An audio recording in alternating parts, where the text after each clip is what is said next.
Here we are in the Writers and Illustrators of the Future Lounge at the Author Services Building in Hollywood. It contains a gallery of the writer and illustrator judges, a selection of the awards the contests have received, a library containing novels and art books published by winners and judges, and a selection of photos of some of our beloved keynote speakers and guests. For nearly 4 decades, L. Ron Hubbard's Writers of the Future contest has discovered and nurtured a steady stream of new authors and artists who have changed the face of science fiction. Chosen by an impressive panel of judges, drawn from the biggest names in the genre, contest winners are given the best possible foundation for a long-standing career.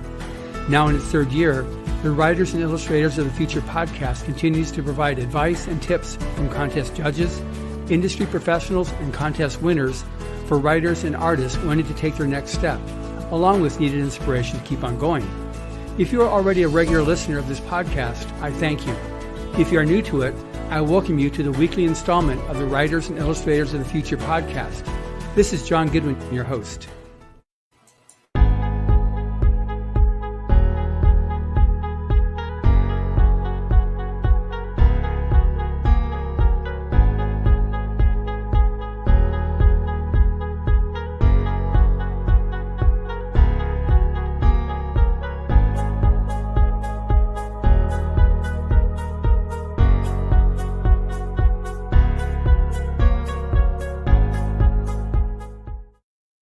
Oh, that was strange. 30-second count. I'm not quite used to that one yet.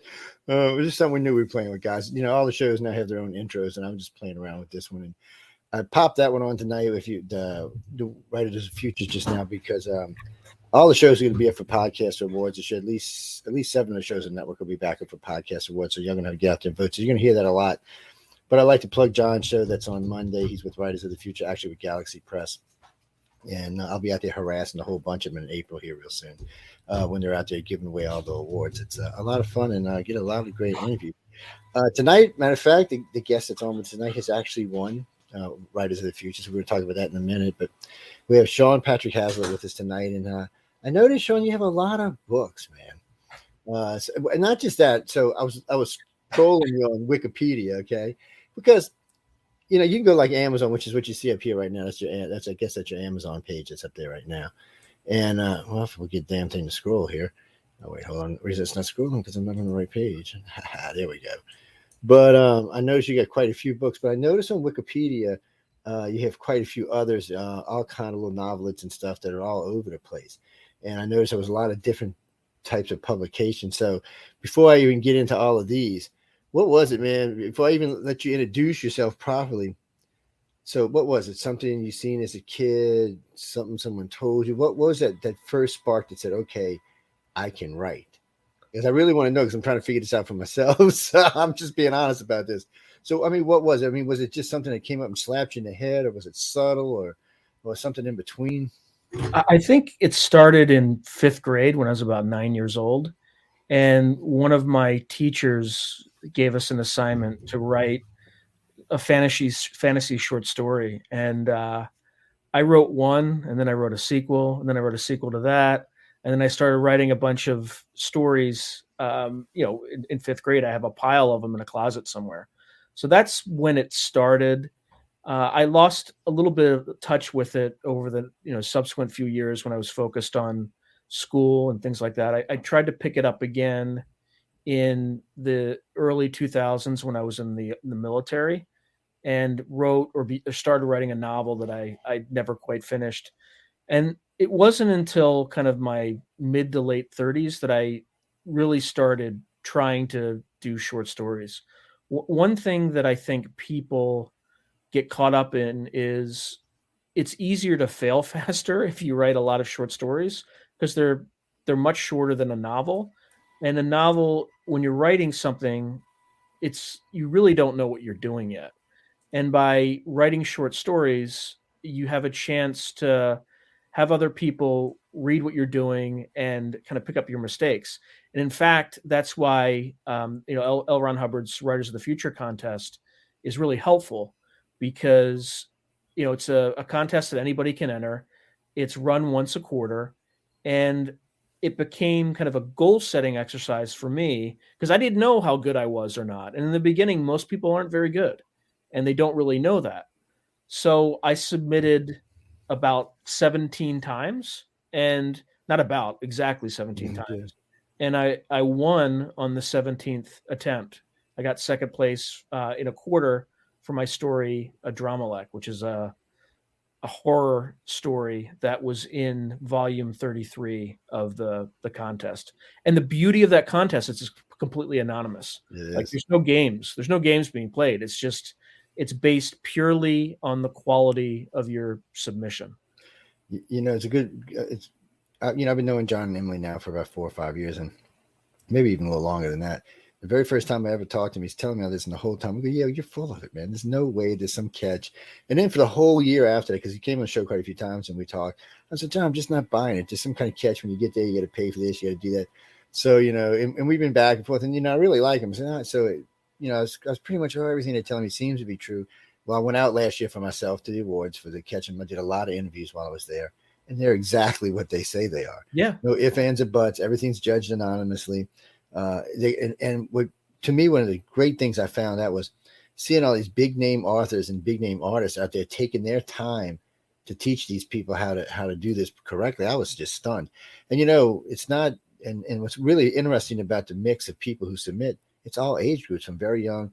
Because one of the winners last year was 17, and one of the winners was 66. So I was like, I mean, it's a wide span in it, because I always want to say kids, but it's our youngins, but it's not. It's a whole wide span of people. And I was quite impressed with the discipline amongst a lot of them too. But they all said the same thing. I mean, Writers of the Future gave them that step in the door. Now you've won at least a serious award. People can say, well, hey, look, he's an award-winning author. What is he coming up with next? And you like sci-fi, which to me is great, because I'm always behind every sci-fi writer I can find, man. Look, I get tired of, well, you know how it is. If you watch any, thanks to COVID, we've all had to watch way more television we'd like, or way more whatever you want to call it than we like. And frankly, I'm running out of good sci-fi, dude. I mean, I'm seriously running out of good sci-fi. Yeah, and they're doing a lot of redos. Oh right? God, are they? They tree dues or quad dues? Man, we're 4 deep in now. I don't mind so much. It's like Dune. I met the guy at Dune he wrote. Excuse me, I'm tongue tied. The gentleman who rewrote Dune for the latest movie was out at the L. Ron Hubbard Awards. So I said, dude, is this going to be good? He says, yeah, it's going to be fantastic. Look, man, I know you now. I said, I got alligators in my backyard, my friend. This better be good. And then it caught me off guard because of the way it just stops. You got to wait for part 2. But in all fairness, I've always said that movie should have been at least a trilogy. Just like what's the one L. Ron Hubbard wrote, the big one with Terrell in it. Why can't I remember the name of the movie? Oh, Battlefield Earth. Battlefield Earth. That should have been a trilogy. That movie would have made so much more sense. Much better as a trilogy. But no, let people don't hate on us. We're just talking about it. I'm just saying that's what it should have been. And it's like that. So anthologies and all. So I noticed you've got some. And how do you get rolling into this? I know it's because I noticed you had what was it? Weird World War III. And then you got World War IV, right? Am I confusing? Yeah, okay. So let's just go backwards. So Weird World War III, because I haven't read it, so I don't know anything about it. So what we got going on in here? So the beauty about coming up with an anthology is when you pitch it to a publisher, and I pitched it to Bain, and I pitched a few other things to Bain before. Nice. Yeah, before Bain Publishing. And before I pitched it to Bain, I pitched, 1 or 2 other ideas that they didn't accept. But as an editor, especially a new editor like myself, because I had never edited any big project before other than my own writing, you really have to pitch something that you're the only person in the world who is uniquely qualified to do that particular piece of, that particular anthology. So for me, the context behind Weird World War III was, think Tom Clancy meets Stephen King. Okay, so if you remember Tom Clancy, right? He wrote a bunch of books during the Cold War, Red Storm Rising, Patriot Games, all that good stuff. So the concept behind Weird World War III was, what if we had a war between the US and Soviet Union under weird fictional circumstances? So think, if you've ever seen the movie or even read the novella from Stephen King, The Mist, right, where you just have those, those creatures kind of coming out of the fog. Oh, yeah. Combine that with, and it came out of like a top secret military lab. Those are the sorts of stories that are in Weird World War III. And the reason that I was uniquely qualified to put it together is I write some creepy stuff. So read a Dramalek, right? It's a pretty dark story about self-sacrifice and a demon that bestows a power to possess people. And I combine that with my experience in the military. In the military, I spent 5 years at the Army's National Training Center, where I became an expert on Soviet doctrine and tactics. Oh, So fun. yeah. So it's fun. Well, I shouldn't say fun, but it's particularly relevant now watching what's what Putin's doing over in Russia and Ukraine. Right. It turned out to be something that was kind of an alternate history sort of exercise, turned out to be pretty prescient because it came out in 2020, and now here we are, and we have a kind of a neo Cold War. Feels like it's starting between the U.S. and Russia. There's something going on. We may be headed back for another Cold War, but this time it'll be between U.S., Russia, and China. But hey, that gives you more material, right? As long as we're not blowing each other up, that gives you good writing material. That's right. I hate to say it that way because I was on a radio show a couple of months back, and a gentleman said something to me about that, and I said, no, I said it's true. I said, reality sometimes makes some of the best sci-fi you can deal with. I said, but as long as nobody blows each other up in real life, it's fine to theorize about it or fantasize about it or dramatize it or whatever. It's just when we start launching real missiles, then it might be different. But it's a lot of good material is going to come out of this. And Putin's he's a manly man. At least he believes he is, and running around shirtless on his horse and shit. He cracks me up sometimes. So, and I'm thinking, I just like to see him and Biden standing next to each other. It's always just funny to me. I mean, unfortunately, he knows what he's doing. That's what he does, and that's what's scary. But I was talking to some friends of mine in the Ukraine, and they told me that he does this about every 2 or 3 years. So they're not as frightened. He said we won't be really scared until we see him rush across the border. He said then we'll get worried. He said, but usually they come here, every few years because one of the rules of becoming NATO is you have to be in peace with your neighbors. You can't be in any conflict with your neighbors. If you are, you can't join NATO. So Russia just does it every few years just to keep him out of NATO. And I understand. I mean, he's not stupid. He doesn't really want American missiles sitting on his doorstep. And I can understand that too. But that's just more good writing material. Like if he got there, it's just. But unfortunately, I can't write. I'm lucky I can write what I need to write, much less anything like y'all do. So I want to flash you back a little bit too. So you're 33, so you go to the awards. Did you have a good time? You learned anything new?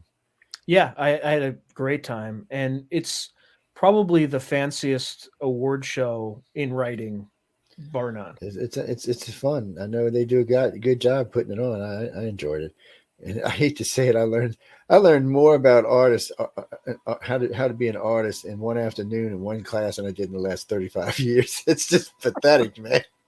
I mean, I actually understood you. And I was like, well, wait, that's how that works. Oh my God. Well, it's amazing. It's an amazing experience too, because you get to be mentored by, the greats like Tim Powers, Larry Niven, and until recently, David Farland. Yeah. David Rest Farland, in peace, as you know, was the contest judge, and he passed away, relatively recently. So we're, the genre lost a great, but his soul will live on through his students. I consider myself to be one of his students, and I think they will. Yeah. He seemed to be from all the different people I've talked to who are associated with this, he seemed to be one of the more beloved ones, more the people that just enjoyed him being around. Because it's like Echo, she's beloved, she's feared at the same time. I love her, she's great. But I'm just talking about one of the artist judge people. Don't get carried away. But it is a great thing. I tell this to people all the time because I get asked the same question when I'm doing live programs. What are they paying you? I said, no, they're not paying me. I said, but it's legit. I said, you submit your artwork or you submit your writing, and it gets reviewed and sent to the judges. The judges don't have no idea what color you are, what sex you're. They don't even. All they have is your story. That's right. That's it. Or your piece of artwork. That's what they have, and then they judge it from that point forward. And sometimes you get an honorable mention. And sometimes, one of them might write back to you and say, "Hey, why don't you try this or this?" And and of course, there's Wolves Clash. You can go on the website and catch up with him. He likes to help people who are up and coming. I think you got to qualify people, but still, there's just so many resources there, especially once you win. There's just all that resource. You meet all these people, and they really want to help. That's what cracks me up. I mean, a lot of these authors are millionaires, and they're like, "Yeah, I'll come by and talk to you," and yeah, I'll give you my time, no problem. And then they have a good time, and they seem to have just as good a time as everybody else does. That's another thing that kind of cracks me up.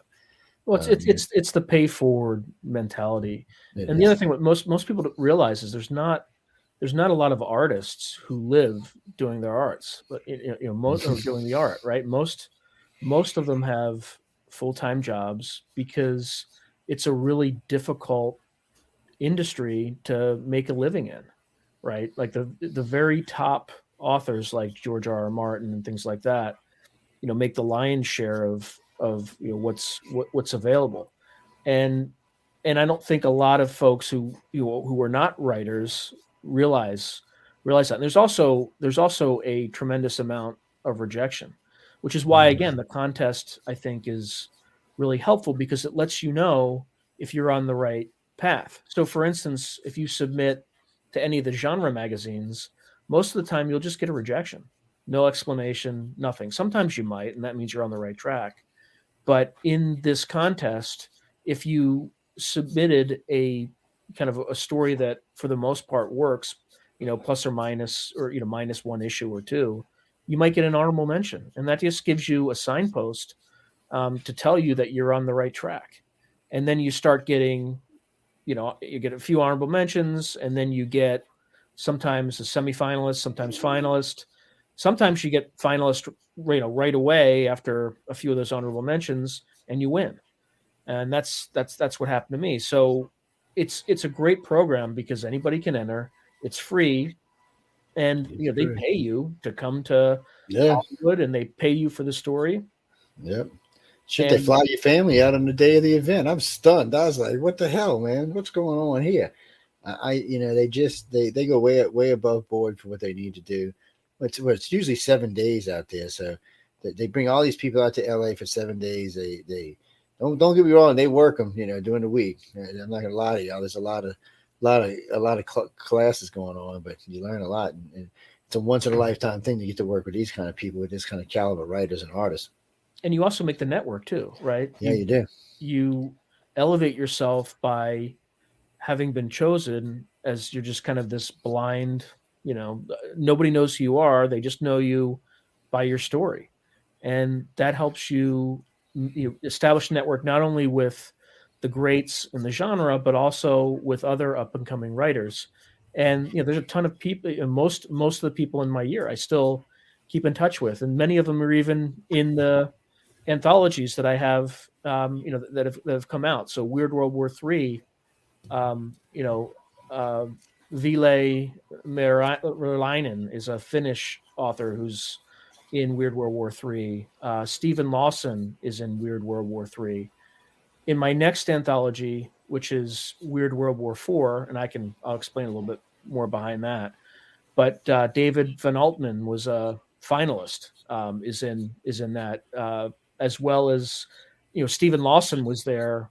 Has another story in that particular volume as well. Brian Trent, I think was a winner in the past with his story. I think it was called War Hero. He's in both volumes. So there's a ton of Martin Shoemaker, Brad Ferguson, also past winners, not in my year, but past winners. They're in both volumes. So there's, these folks are reliably producing professional science fiction long after they've won the awards. So it is a great program to identify talent in a very, in terms of, in a very crowded field, I would say, right? There's a lot of people who take their hand at writing, and a lot of them give up. And this is a program that really helps identify talent. Yeah, but that's probably good. But the camaraderie probably helps because everybody gets to know each other real well for that week they're there. They're hanging out, they're working hard, eating, sleeping, and drinking together. Kind of, you get to know people quite well. And I noticed, with the two groups, because I was there for 36 and 37, because of COVID they missed a year, which was a crowd. If I did 36 interviews while I was here. I was like, gee, yeah. One time I walked into one of the artist class. I said, when y'all are done, whoever wants to do interviews, come upstairs. It was 14 of them came at one time. So we just sat there plowed through them for about a couple of hours, but they're all great interviews and they're all on YouTube for people to see. It's stuff that they'll have now. You know, they can pull it, download if they can't get it, just tell them to write to me, I'll send it to them. But it's stuff they'll have now, 20 years from now, 30 years now, they'll be famous. That'll be a good interview. Yep. You know, so that's right. It's something they're gonna see. This is where I started at, and I gotta say, a lot of them got really tight. I mean, they were really, and you can tell they're gonna be talking to themselves for long after. That's another thing. If a couple of y'all start making it, you know, mid range or even higher, you know, you have somebody, you know, somebody to hang out with, somebody to talk to, somebody to go over your work with you. Because I noticed there was a lot of that. Everybody, I wouldn't call it criticism, but there's a lot of sharing advice amongst each other. You know, can you read my story? Can you look at my artwork? Give me some points. And I've seen that a lot, and everybody seemed to do really, really well. I was really quite surprised. I hate to say this again, but I was quite surprised at how well everything went off, and how well the amount of information these people were absorbing to me was amazing. I mean, this was like cramming a year of art college into a week, man. It's just like reading college, you know, just. But hey, look, you're coming away with it. And I gotta say, when I had talked to a couple of these before the contest, and they were nervous, and then I didn't get to talk to them the first 2 days because I didn't come in until the third day. But after that, they all seemed to have gotten really tight, really close, and had become very confident. And you could tell when you got on stage and everybody was doing their thing on stage, they all looked pretty good. They were like, yeah, we got it together. It's a good bunch. I hope to see a lot of good writing. I hope all of y'all do great sci-fi, because, you know, I'm a big sci-fi nut. I'll say it again. The more sci-fi, the better. I'm always looking for something good to watch. Yeah, and you know, Volume 38, I think, is coming out in April. Yes. So definitely check that out, because that's gonna, you know, that's the future of. Well, I'll be down there. I want to get my assigned edition too, because last time they put my ass to work when I was there. So I was doing press, and I forgot her name now. Cheryl, what was her name? Anyway, she goes, "Hey, what are you doing?" I said, "Just recording." She said, "Can you help?" Next thing I knew, I was handing out books for the next 2 hours. I was like, "You should have gotten one, because we you know what was funny? Signed like hundreds of them." Well, I picked up a set, you know, had 36, 37, the full signed editions, you know, hand signed. Yeah. And I don't know, when I was downstairs eating, because we were at the Roosevelt, and I had set them next to me eating. I guess I forgot them when I came back. They were going. I asked the guy, he said, nobody had no idea where they went. I was like, of course they did. So I told John and Emily to send me 2 more. And so there's somewhere, actually, let's see. There is 36 right there. Oh, very nice. Yeah. And I think 36. We gave away a bunch of them. Hold it up a little higher. I can't. People, let's let y'all see it. There you go. There you go. That's 36. Good artwork there. You know. Oh, by the way, how was your artwork with the? I know, in case y'all noticed, ladies and gentlemen. So when they do the stories, somebody from the group does the artwork, the cover work for their books, and or the cover. How did you like yours? I didn't ask. And this is, of course, 36. No, 37. Sorry. Well, I loved it, and I loved it for 2 reasons. So I had, you know, the artwork not only for my individual story, which was great, but also one of my heroes growing up did the cover for that volume, for volume 33. Have you ever heard of Larry Elmore? Mm-hmm. Yeah. Probably from John. Yeah, no, so he did a ton of those old Dungeons and Dragons covers with all the dragons and things like that. Well, maybe that's why I know his name. Yeah, that's probably why. And the other thing, and I got to meet him. He was also he worked at a place at Fort Knox called Task C when he's in the military. So he was telling me old stories about, you know, how he would draw you know, pictures and graphics for the Army for a bunch of, you know, Soviet anti-tank missiles and things like that. So yeah, he's been around the block. He was in the Army for a while too. Yeah. So and I was at Fort Knox, you know, when I was that's where I originally trained.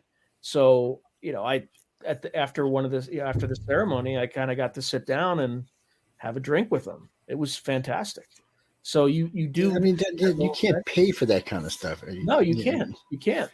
It's just, you know, it's hard until people experience it. It doesn't make sense to them. But it's not something you can pay for. I mean, you could pay for classes. You're just not going to get that kind of attention. And I think these guys and ladies like that they're maybe sitting next to one of the up and coming artists of the future.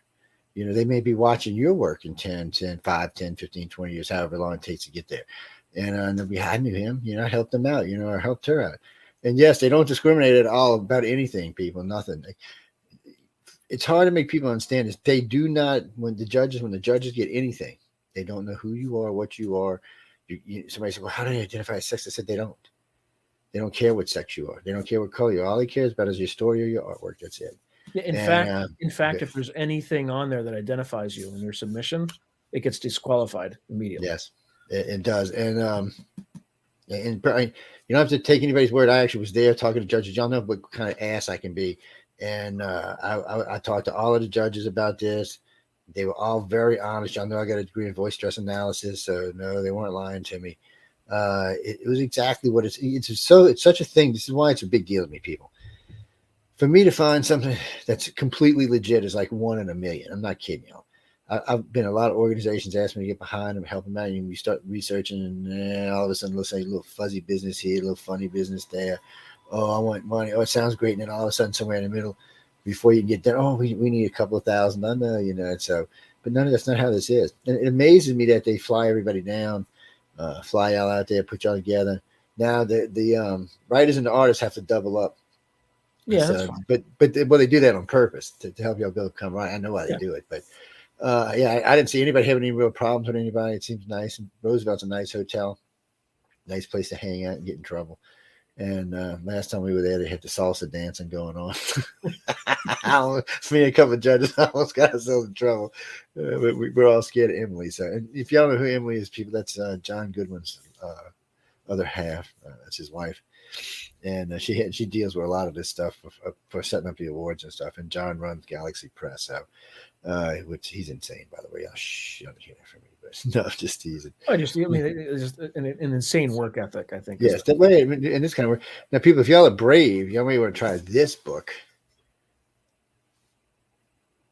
Yep. This thing. Was it 100,000 words? 50,000. Wait, one. Oh, no, that's more than 100,000 words. No, Mission Earth is the one that's 50,000 words. I get them confused. And until lately, I had been listening. They had sent me a nice pad with all L. Ron Hubbard's works on it, and I enjoyed it. I played it in a car, listened to us driving, Wi-Fi it up. And when took them out to dinner, and I brought it with me. I was going to show them something. I brought it with me. I stuck it between the seats in the car. When I brought the car back, I called. No, the pad's gone. I'm like, this is Avis rental car, by the way, people. Yes, I'm telling y'all. Yeah, this $4,500 pad just went missing. So anyway, hopefully they'll do the right thing, and we'll see what happens. But I know the person over there, so it's kind of cool. It's now anyway, getting back to more important stuff besides that. So World War IV. Okay, so is this a continuation of 3? Because I had noticed, I had seen some questions that Carmen or John sent over, and I was kind of wondering. It looked like it must have been a progression from one to the other. So first off, just kind of sum up just a little bit around where the weird World War III ends. I don't want you to give the book away, but just because somebody might have read it already, we want to go read it. But just kind of give an idea of where we're going to be leaping into 4. Sure. So Weird World War III is a collection of short stories by a bunch of other authors. So they end in various ways. Some endings are sad, some are happy. There's one story where the U.S. astronauts and the Soviet cosmonauts are kind of on a Mexican standoff on the moon, and an alien species comes in and starts killing the cosmonauts while the astronauts watch, and they have to decide, do we help the cosmonauts or do we just, hope these things don't attack us? And then, and in the meantime, they're looking down on Earth, and it's, there was a partial nuclear exchange. So they see black clouds and all sorts of great stuff. So that's the last story of the anthology, and it happens in 1986. It's on the surface of the moon. It's good stuff. In terms of where that segues into Weird World War IV, the premise behind Weird World War IV for the authors who participated, so they all wrote short stories for it, is what does the war beyond the next war look like? And some of the stories start with kind of Einstein's sort of quote, I don't know what weapons World War III will be fought with, but I do know how World War IV will be fought. Rocks, sticks and stones and rocks. Yeah. Yeah. So some stories took that perspective, then others didn't. And the other requirement or constraint that was lifted was it didn't necessarily have to be with the Soviet Union. So there's some stories where China's involved. There's some stories where there's survivors from World War III and aliens invade, and aliens consider them barely even notice humans. They're like rats riding on their trains. So there's a lot of depth and breadth across the various stories. There's some stories, and the other thing too is these stories were written, all of them, during the pandemic. So That's interesting in itself. yeah, so I have a foreword to that, like a preface that talks a little bit about that, because all of the stories, or at least most of the stories, there was a bit of a distrust of central institutions, right or left. So it was pretty interesting to see how that goes after folks survive through that crazy experience that we're still kind of limping out of right now. I'm gonna have to get a copy of 4. It's I'm always looking for something. Usually I'm looking for it in the audio book form because it's easier for me because I'm driving a lot. So when I'm driving, I can just listen to it. You can go along driving. But every now and then, if it's something I like, I'll have it translated or I'll have it put into audio form. It's just some of the ones now that, like that Microsoft Sam, I can't do that. That will make me jump out the car and kill myself. It's just which Microsoft thing? It's called Microsoft Sam or Samantha, and it's their little reading tool, and it reads quite well, but it's just such a horrible voice that you're just like, oh my God, please stop, just turn it off. And so you can't use it like that. But there's a couple other ones out there that you can get that work pretty good. And they screw up sometimes. They'll mispronounce a word or they get stuck on something, like especially if it's a fuzzy word that doesn't kind of exist but doesn't really exist but maybe exists. It gets a little fuzzy and that kind of stuff. God, if you ever say UFO, it freaks out for like 5 minutes. It took me forever to teach one of them how to say UFO. I'm like, UFO. Oh, man. What does it mean? Unidentified flying object. UFO. And I'd say, and it would try to change. Just teach it the new lingo, UAP. I know. Yeah, that'll be the next one. But it always wants to change it into something else. Or it's like if I just put you instead of YOU, I just put you, it always puts I. I'm like, no, it's not what I put there, you stupid thing. Just leave it alone. So don't think for me. I don't want you to. Well, the good thing about Weird World War IV is that you can take it in tiny chunks, because there's between 19 and 21 stories. I don't remember. Oh, that's pretty good reading. Well, that's good too. That's why I like the L. Ron Hubbard stuff, because you can go through stories. And yep. I got one of my hosts coming up because one of the stories was in 36 or 37. She had one for writing a book about a psychic policeman, in the future. So, and the girl I have an interviewer, is what she does. She's a psychic cop. Basically, she finds missing people. And she is one of our hosts on the network. So I think it'd make a great interview, the author and the real thing. I like this. And what's good about it is the lady who wrote the book is a cop herself. So, oh, wow. So it should be a really good interview. I'm waiting to see. I think a bunch of little chickens won't get it going. I'm gonna have to intervene. I can see it coming, man. I'm going to have to intervene. But, so what are you, 33? It's been 4 years, right? Am I right? 4 years? 5 years. 5 years. Yeah, because we're on 38. Yeah, we're on 38. Sorry, 5 years.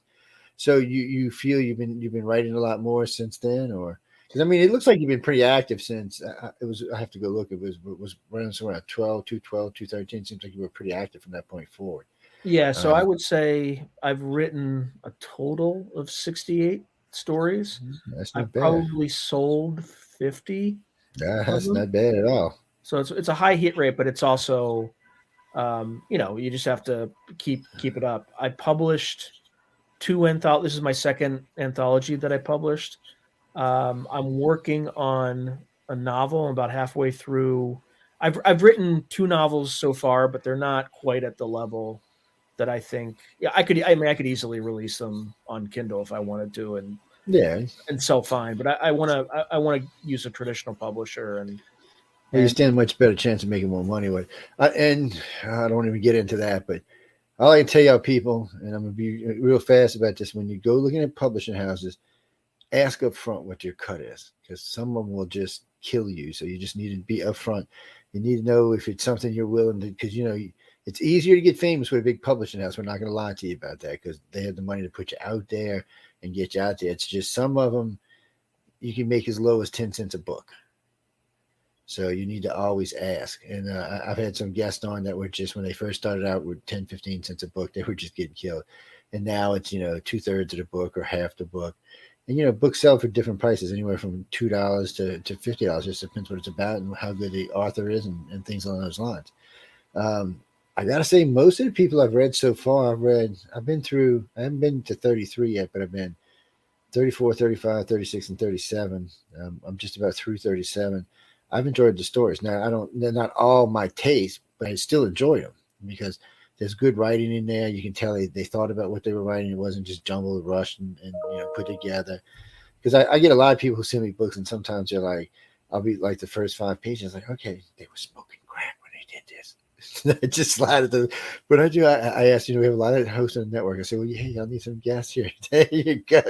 Take this book. It's just, I have to read a lot. And for me, reading, I prefer to read like documentary stuff or technical stuff. It's just my brain works that way.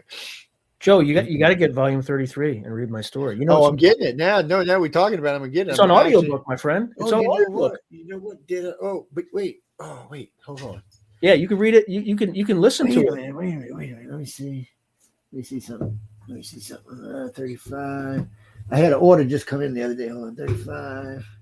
I bought it 32, 30. 33's got to be in here. Those are in there. 33. This is the one he's in, guys, right here. Yep, that's a Larry Elmore cover. That's why there's dragons on it. Well, it's fine looking, and I've been buying it. They got the 5-book sets over there, and I've been giving them away on air. And this set just came in the other day. I forgot about it. I hadn't even put it out to be given away yet, so I'll get to read it now. I knew I had this. Every time you sit there, I said, I know that number from somewhere. And when I looked down, I forgot I had a stack of them right here. I was getting ready to give away, and that's what it is. By the way, we're not going to give away 33 tonight, guys, because I have to read through it. So, but you know what? We will give away 34. Oh, what did I do it now? Joe, just don't read mine at night. Just read it during the day. Oh, it's one of them kind of books. Okay, I'm glad you said something. Yeah, you'll be looking over your shoulder dreams and stuff. Oh no, I'll tell you which one we'll give away. We'll give away 35.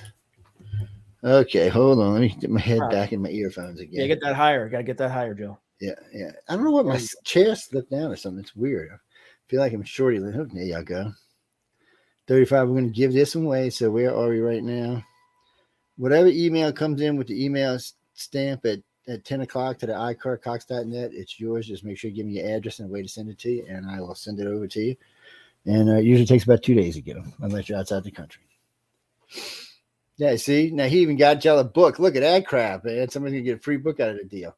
I love giving away the books. We have authors send us books all the time, and some of them get kept and put into the library because before Katrina, we had about 2,500 book library, just of all kind of paranormal and sci-fi and UFO stuff.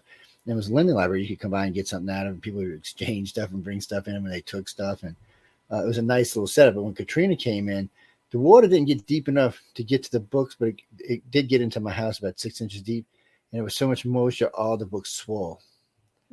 They swole so big, they just smashed up against each other. They were just ruined. And I think we recovered about 400 of them, but that was about it. And since then, we've been back, send us books, people, send us books. And the problem is they send us books, but I keep giving them away. Really, especially during the holidays. I mean, this holiday, I think we gave away about 130 books, 135 books through the holidays, and they make great gifts. People call in or write in and say, I want to give it to my mom or my aunt or my sister or something. Like, yeah, sure, take it. See, now we got Sean's book in here. Y'all going to have to, now next week on this show, I'll give it away. Oh, no, we got a political show coming up. I'll give it away in a political show. Yes, if y'all can listen to Essentialist, I'll give it away there. Mm-hmm. As I'm pissing half of y'all off, but still, I'm a centralist. So look, I get to play in the middle. I have so much fun doing that. It's the only way I could keep my listening audience anyway. Or they can get it on Amazon now if they want. Yes, that's true. And you can't go and get on Amazon. I had to wait here. Matter of fact, just whatever you do, don't read my book at night. Don't read, Yes. don't read my story at night. Just a heads up. Now watch. It's probably people are gonna be clicking, downloading. Yes. Go download the book. I'm reading it tonight. I didn't know what he's talking about. I'll read the damn thing tonight. Yeah, read it to your kids while you're at it. Yeah, there you go. Oh my God. It's Definitely don't read it to your kids. Yes, that's it. Don't read it. Don't read it to your children. I'm teasing people. Don't. You're gonna be wanting to shoot both of us. No, no. Oh, if y'all see this little award right here, that is for L. Ron Hubbard's birthday this year, from March 13th. That is from the United Public Radio Station to L. Ron Hubbard. That's my copy of it. Emily let me keep it. And yeah, she's tough, people. I'm just telling you. If y'all win, y'all very careful. Between her and Echo, man, it's rough. And then there's Joni. Oh Lord. There's some women that run around like maniacs with him. Joni's a powerhouse. She is a powerhouse. She is something else. Joni's the one that sends you the letters, people, or gives you advice or things along those lines. And she's the one that gives you the call. Yeah, she's the one that gives you the call. Yeah. And she didn't know what to do with me because wasn't there. I'm not an award winner or anything. I was just there for press. I'm covering the event. And she's like, what am I going to do with this guy? He's a pain in the ass. But I gotta say, people, if and this is one of the reasons I like having people like Sean on who's been through it himself. Now just go do it. You can't. The worst thing that can happen is they say try again, and they're not rude about it or anything else. They just try again. You'll get a letter saying try again. Resubmit. And remember, people, you can submit 4 times a year. So yeah, they don't, just because you don't win the first one, don't mean you can't try for another. They have 12. They do 12 winners on each of the artists and the writers, and then they have honorable mentions, stuff like that. And it ends up being like 14 or 15 winners in each category. So you should go, peeps. And I'm telling you what, if you win, you're going to have a great time. You're going to learn a lot, and you're going to meet some people that might actually change your career. And to reiterate, I did it on my 17th attempt. Yes. And some of the stories, or actually many of the stories, probably most of the ones that I didn't sell, that I didn't, that didn't win, I sold somewhere else.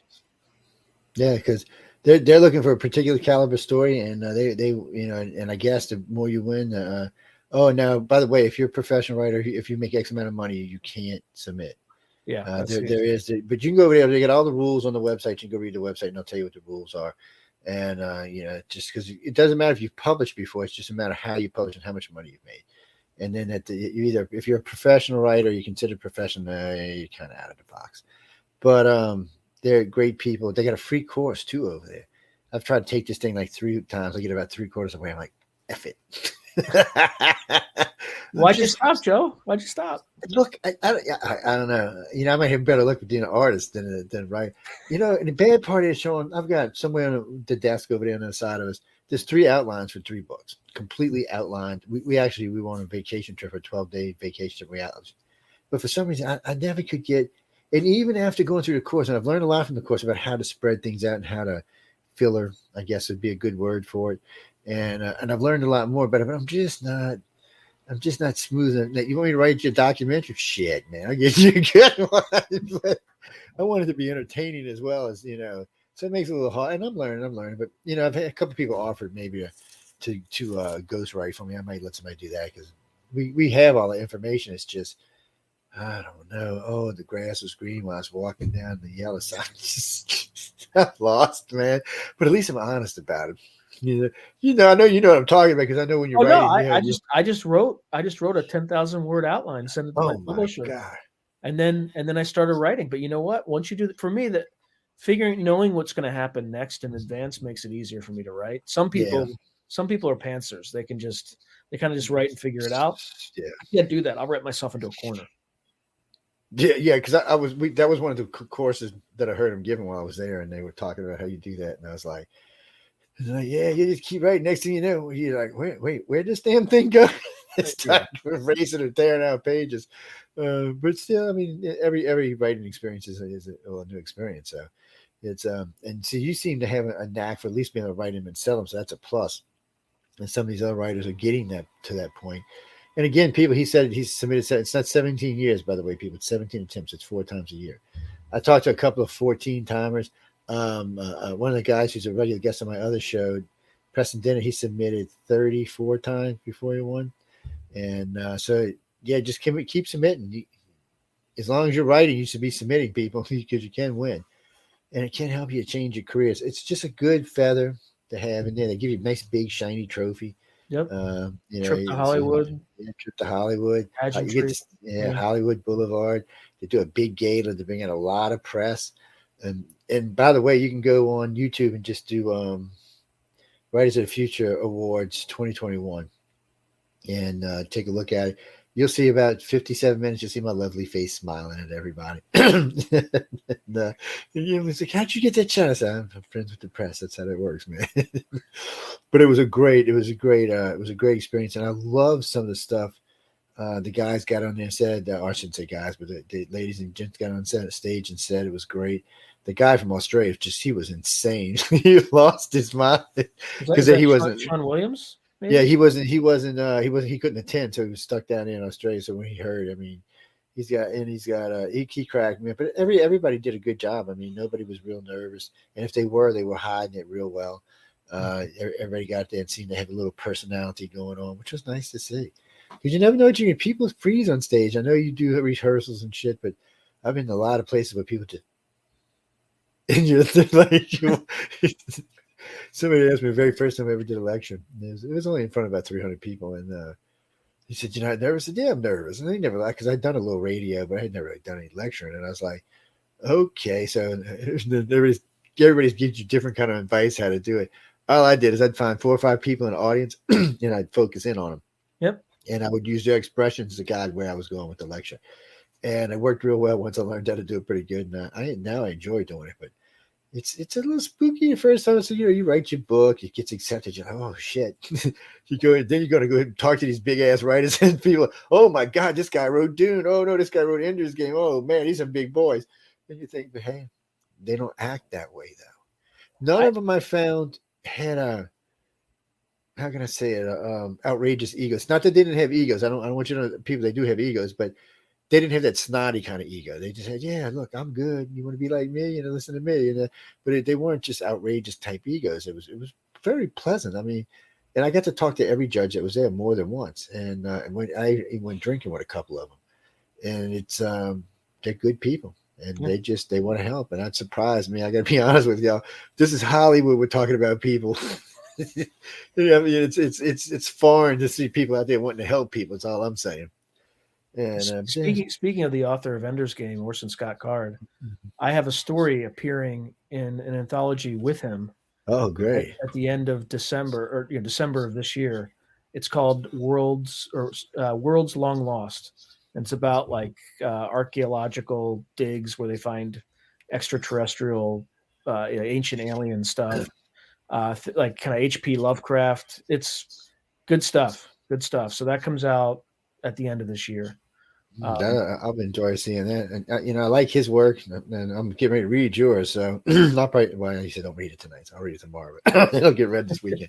And it's one of the things, because while I was there, they actually asked me to give a lecture on how to deal with the press. Mm-hmm.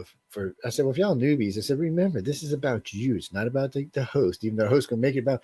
And I said, call them out. And it's like, what do you mean? I said, well, when the host starts telling you they read your book, they probably just glanced over something on the website. So I said, so ask them some hard questions. And I even proved the point. One of the girls, I said, well, I read yours. And she turned around. She asked me, I said, you see, now it's you got control. I don't. So then now the interview is yours. And I said, if you ever feel uncomfortable, if you're on stage, drop the mic, pick up, and walk your ass off the stage. If you're on things, say, well, it's been a nice interviewing, click. I said, don't let them abuse you. They're there to talk about you. And besides that, all they're going to do is call you prima donna afterwards. You're just going to get more ratings. I said, so don't worry about it. Right. I said, but you can't let them have control, because if you do, oh, well, they can do anything they want then. It's just one of those things. But I had a lot of fun. That's all I can say.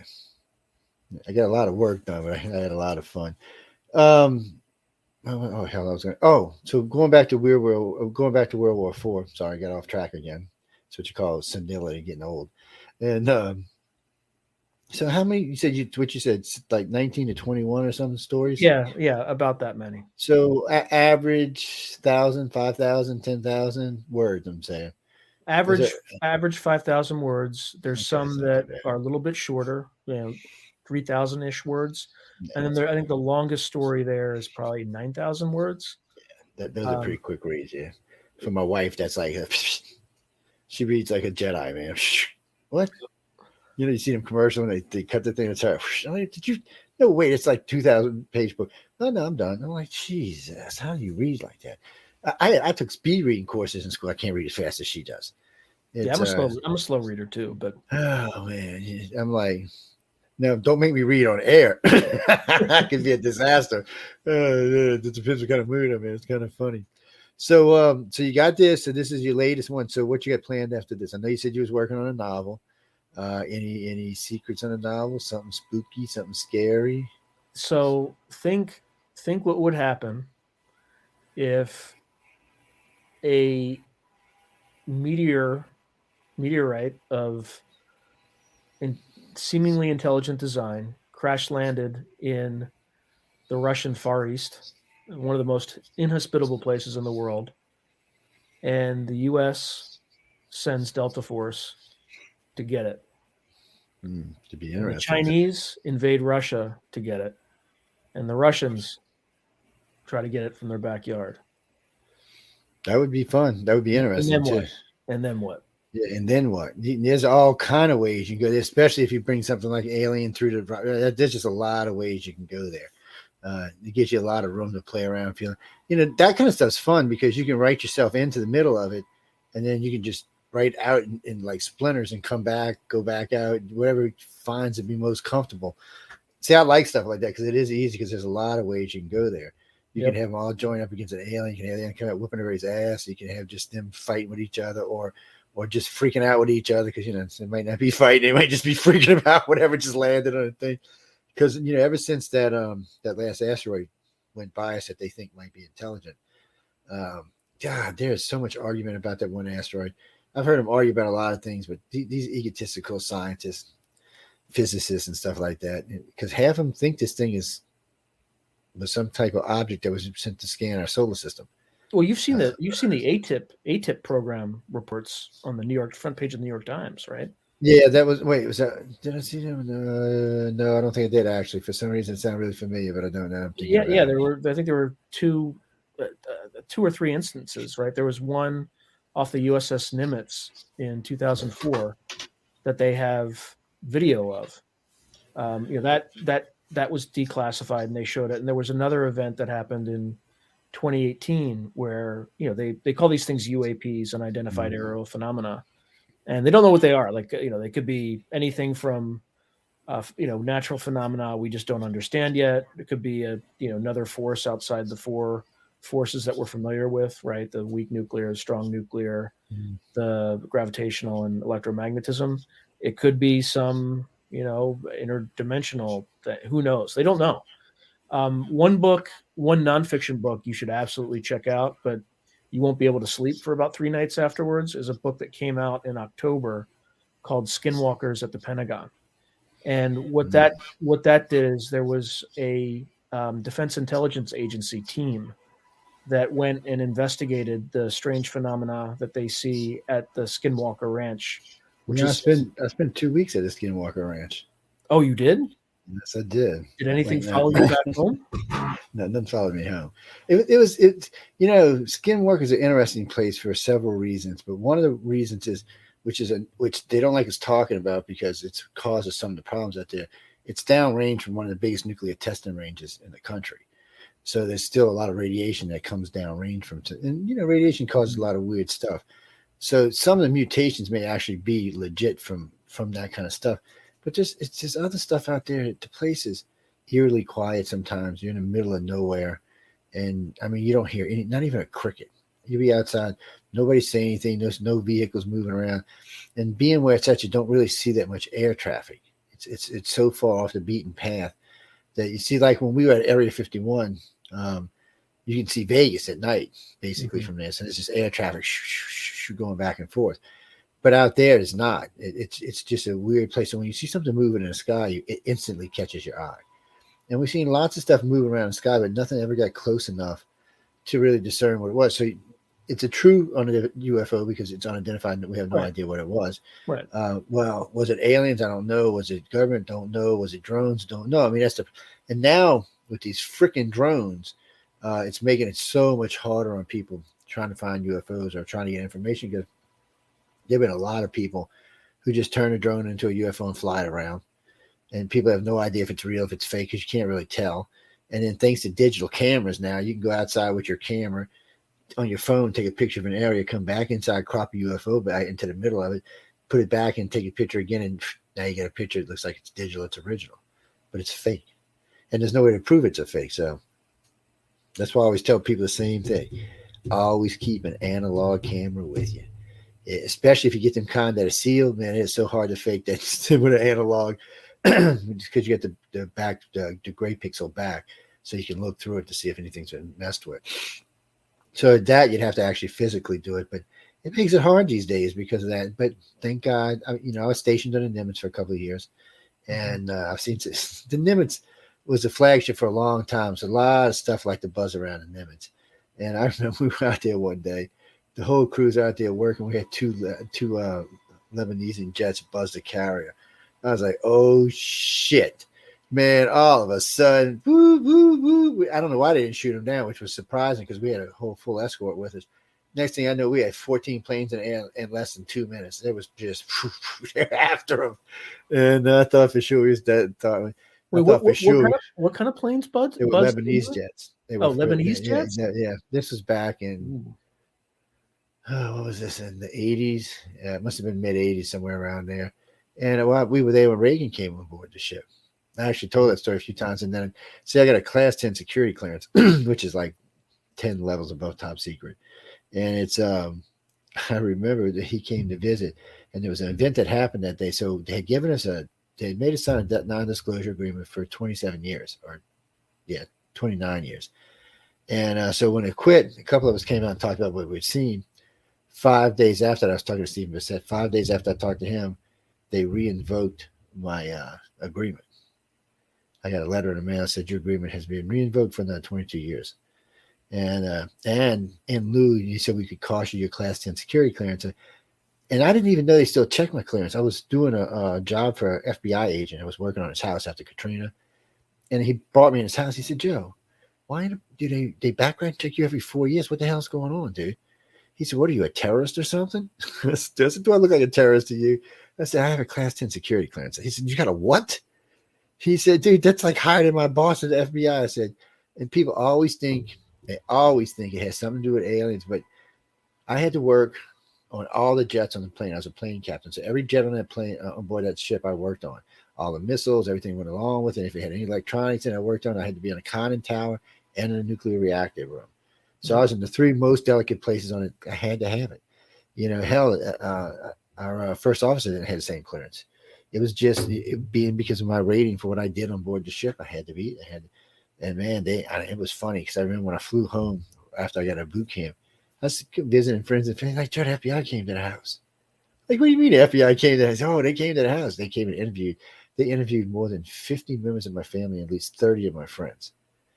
I was stunned. I was stunned. I was like, what did I just get my ass into? I thought I got in some sort of security program. I was going overseas or something, man. Oh, Lord, it freaked me out a little bit. They said, maybe it's because I was taking a special forces training. I said, maybe that's what it was. And it's just because of the clearance. They're very, very secure about their clearances. And I don't blame them. I mean, you just let me into a reactor room on the USS Nimitz, which carries a nuclear payload on top of nuclear reactors. Yeah, you want to know this. Whoever's working on it knows it. It's secure. It's fun. But you see, I could write about stuff like that. But like I said, when it comes to the filler, it's just not me. See, you could write about stuff like that. That'd be easy for you to write about. If you catch it, because I'm not allowed to talk about it anymore, but if you catch it, it's there's a show somewhere on a network. I'm interviewing Stephen Bissett. I was actually on his show and he was on my show, and we're talking about this incident that happened on the Nimitz while I was stationed there. But since I got flagged, I can't talk about it anymore. Well, it's a bitch, man. Come on, I've been out of the Navy 30 years. I'm like, and we got flagged one time for talking about EMP shielding.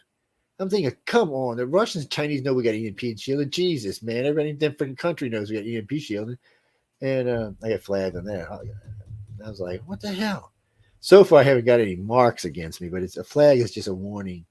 You'll get a letter, big fancy letter from whatever security agency. You have been flagged for. And you're like, what?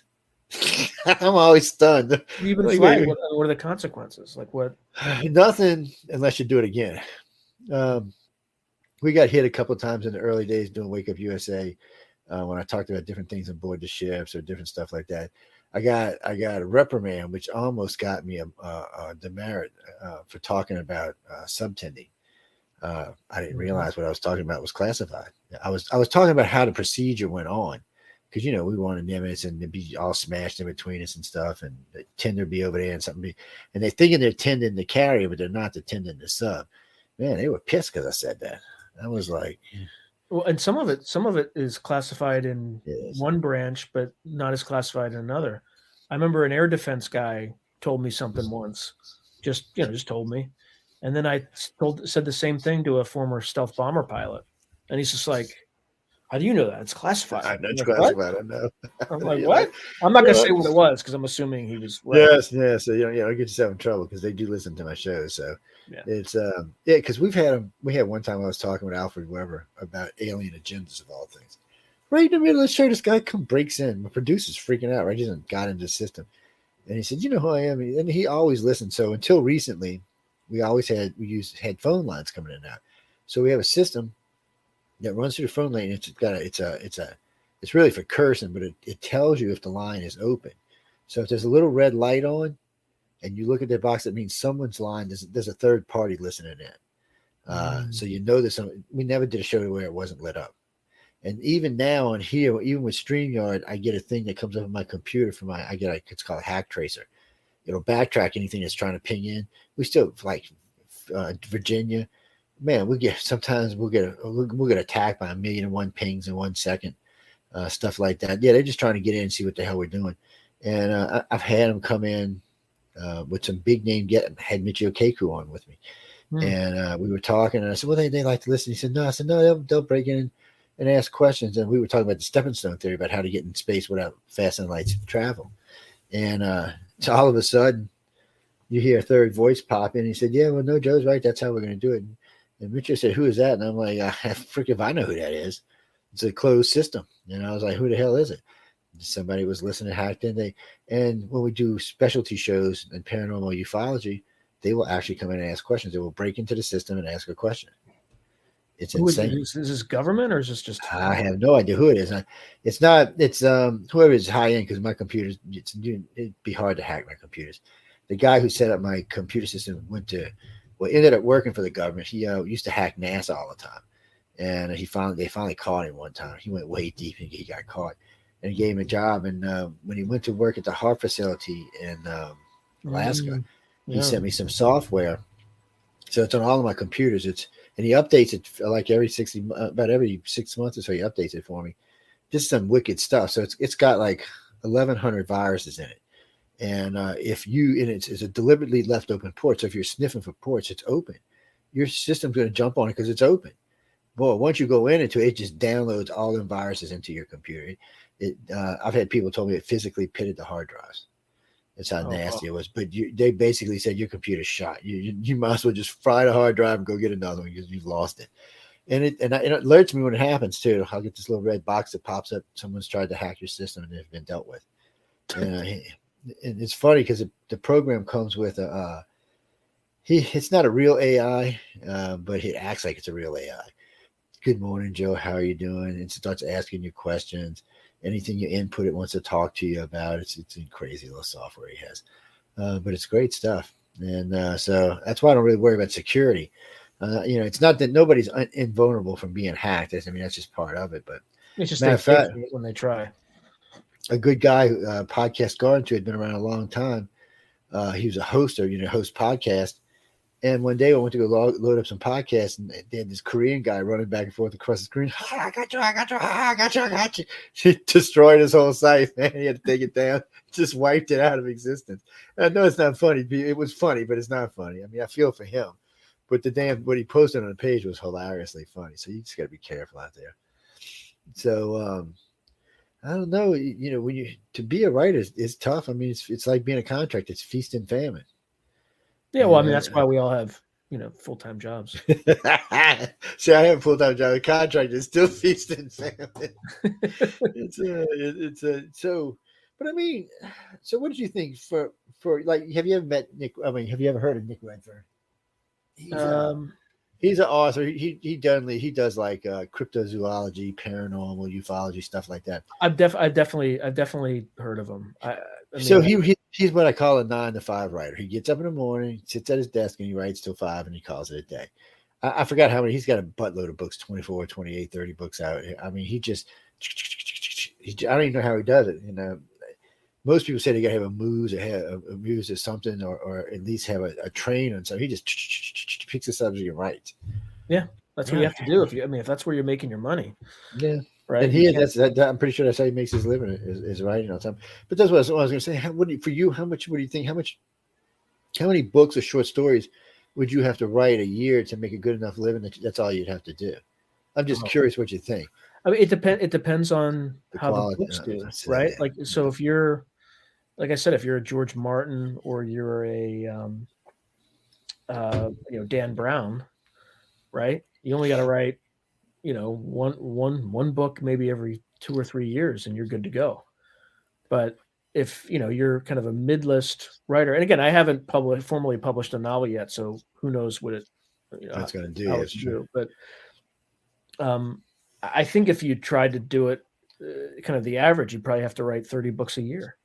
Because people ask me, when I'm doing stuff like that, and I said, I really don't know. I mean, and I'm with you. I said, really, I think it just depends on what it is you wrote and how well it's received, or what kind of press you get on it. I mean, it's hard these days to get a lot of press because, I mean, we offer a lot of press, but a lot of our press is overseas and in countries like China and India and all over the freaking place. And matter of fact, last time I looked at, we had like about 27,000 people listening to us in Iran tonight, and we got people right now listening to us in Ho Chi Minh City. Oh, wow. You wouldn't even heard it 10 years ago. That would have been unheard of. We wouldn't even let them into our servers in America. Hanoi and Ho Chi Minh are actually two bigger. Vietnam, actually, I think we have close to 100,000 fans in Vietnam, which floors me because they have to speak English or have somebody translating for them. What gets me is we're up to 7 listeners in North Korea. 7. Well, it's probably just their intelligence service. Probably something to do with it, because I'm thinking it has to be somebody up in the echelon, because that's the only one's got cell phones to start off with. Have you ever looked at North Korea at night? I know, right? It's and then now South Korea, I think we've got 300,000 or 400,000 listeners overall down there, and so as we go around the world, but some countries like places like Timbuktu, I didn't even think existed. We have listeners there. As far as I know, these days we have listeners in every country on the planet. So, and it varies from what show is going to get what. But we can honestly say we go out to every country on the planet, which is nice. And I've noticed since I've hooked up with the Galaxy Press, they've started getting more international audience, because we have a much bigger international audience than we do U.S. audience, and which is strange for me, but it's nice. It's just kind of weird, to be honest with you. And then right now, well, for the last 2 years, Russia has been challenging the United States for first place on our servers, on like SoundCloud and places like that. And I'm thinking they're going to have, what is, I guess it just, why do you think that is? I don't know. At first I thought maybe they were trying to use them for something, but then China right now is beating both of them. But Hong Kong has a big part to play in that, because when I used to host on Stardust Radio, we had friends with Pioneer Radio in the UK, which was actually based out of Hong Kong. Well, when I left them and started UFO Paranormal Radio before it became United Public, the guy who owned Pioneer, he was he wanted to retire. So he said, I'll give you the server setup and everything. He saw you got to pay, and then you just link right into it. We still have them there. We have 2 servers in the UK itself, and then we have the 5 servers in Hong Kong, which feed almost half of China. And then we actually have physical servers in Beijing and a couple other places. And so we cover all of China now. And more, we see more and more listeners there, more and more listeners. And Hong Kong alone is probably good for 200,000 listeners. So it's crazy. And then you go down to Australia, there's 50, 80,000 listeners down there. In New Zealand. I mean, there's just nowhere we don't have listeners. And it's strange to me. It's strange, but exhilarating at the same time, because for people like you and me, it connects us to a group of people around the planet, not just in the U.S. So for you, like people listen to you tonight, they now know, you've got these books coming out. They can go looking for them. They might not have heard this any other way, because it's definitely not in New Zealand news or any of their papers or Australian or anything like that. So Yeah, the Aussies like me for some reason. Ever since I got into it with their scientific magazine, they like me. Yeah, I made a boo-boo one night. I said, all the abduction people on the planet agree it's about 10 to 15% of the population. Well, Alfred Weber decides to do the math live on the radio. That comes out to 1.42 billion people, right? Oh, Jesus. I got more email than you can even. Oh, Jesus. It was horrible. And then all of a sudden, the largest scientific journal magazine in Australia writes a 2-page article on me. I was like, you got to be shitting me, right? So I read it. So I wrote a rebuttal. Then I called them and said, would you like to come on air and really discuss this in more detail? They wish they had never met with me. But after that, I had a big following in Australia after that day, I guess. And they've got, we're like on, I guess it's like satellite television here. See, what is it, on Dish Network? We're on like 8 of the Dish networks in different states. We're on there. Would have all those radio channels in the back. Yeah. We're actually mixed into that. Same thing in Australia. And somewhere in the UK, it's kind of weird. And but it's weird to know people listen to us that way. They're flipping through and they see United Public Radio, UFO Paranormal, depending on where it's at. And they're like, and then they're hearing us talking. They're like, well, what are these guys talking about? Well, oh, wait, this might be interesting. Especially when you tell people don't read my book at nighttime. Thinking, these people say, whoa, what do you mean don't read a book at nighttime? And half of them will go read a damn thing at nighttime. That's what scares me. But they can't say I didn't warn them. That's all. They can't say that's true. Now, wait, let's see. Let's go through here this list for a minute. Wait, I done lost the damn list. Look at me. Come back here, list. Damn it, Joseph Paul. Wait, so what's this one? Mars. I didn't see this one. Yeah, so most of these are all short stories, right? So there are anthologies where I have a short story that appears in some of these anthologies. Sorry about that. I threw myself. I was getting ready to bring the list up, and somehow I decided to throw myself out of the room. Yeah, no worries. Yeah, that was a very strange little. That was very strange, but no, yeah, because when I looked at it, see, because I'm a big Mars freak. Actually, it's let me see if I can bring this back in the list with us, but it's anything Mars I'm a freak on because I do. So I have a bunch of computers in here. They're all 8 cores and 6 cores. Some are even 12 cores now, and they run SETI on them. Been running SETI on my computers for 30 years. And I forgot how many. It's like I think they're sending them up almost to 1 trillion hours. And it's ridiculous how much time it spends on. Are they still headquartered out by my way down in? I don't know. I haven't looked because they send me stuff now. Like so, I had my computers doing. You can check the age of asteroids by the color. I mean, not asteroids. Meteor impacts, by the depth. Oh, yeah. Check out the NEO website, the Near Earth Orbit website. That will terrify you. How many near? Oh, I know. No, it's scary because we got J-Track is one of the things we use. We tell people if you're going to go UFO hunting, you need a couple of real tools. You need to have analog and digital cameras, but you need more than that. So Airport Monitor is great. Airport Monitor monitors all the air traffic in Canada, United States, and Mexico in live time. And it also lets you go back 1 year in the past so you can see it. It also tells you the flight name, the number, where it's headed, where it's coming from, where it's headed. It even shows you military. Even if it's classified, it'll still show you as military. So right then and there. With J-Track shows you near-Earth objects and all satellites in orbit. So you can look. So if you've seen a UFO at 9:57 on this date, you can check both of those and instantly eliminate it was not an aircraft and it was not any satellite or junk. So then what the hell is it? So at least you have some way to eliminate some stuff to help you to clarify, well, maybe this is some type of unidentified flying object other than traditional stuff. And around here, because NASA's everywhere, the Gulf Coast, NASA's in every state, not even 10 minutes from here, one of NASA's biggest rocket testing facilities they have in their ocean facilities. I mean, literally 10 minutes from my house. And as soon as you cross into the state, because they're right there, you're in their territory, all your cell phone goes dead.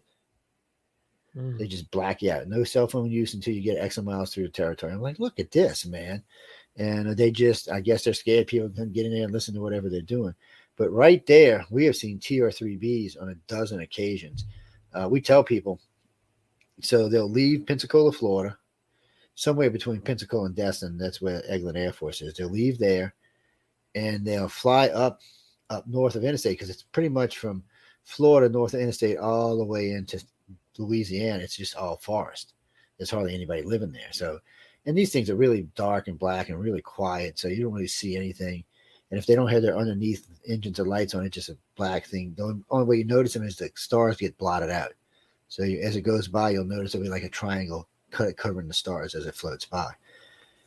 And they'll go all the way up to NASA Stennis facility. Then they shoot down to the Michoud NASA facility, and then they cross the Gulf of Mexico back to Pensacola. Now we've got witnesses all along the route, and we even got shrimpers and boat goers all across the Gulf of Mexico who reported seeing them. So we know it's a real thing. We know it happens a lot. And then after I met Senator McDonald, we knew for sure they were real. What we using them for, I have no idea what the hell they're for. It's futuristic design. Who knows what it is? But those kind of things help you when you think about doing things more logical. And for me, that's probably the reason I can't write a good sci-fi novel. My brain keeps wanting to kick back into, just too logical. It's not going to make sense. The book will be jibber jabber. Jabber jibber. Alicia said, when you're putting out your bestseller. Hello, Alicia. How you doing tonight? Oh, she also wanted to know, what's the scariest book you've ever read? Ooh, scariest book I've ever read. The one he just released.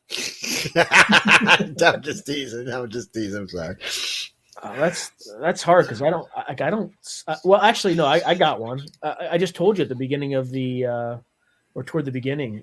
Read Skinwalkers at the Pentagon. Oh yes, that's right. It's scary because it's based on official government reports. Yes, it's not scary because it's fiction, or at least look. Skinwalker Ranch is a wicked little place, people. It's not for the lighthearted, that's for sure. You don't want to go hang out there if you're. Well, now it's got a different owner.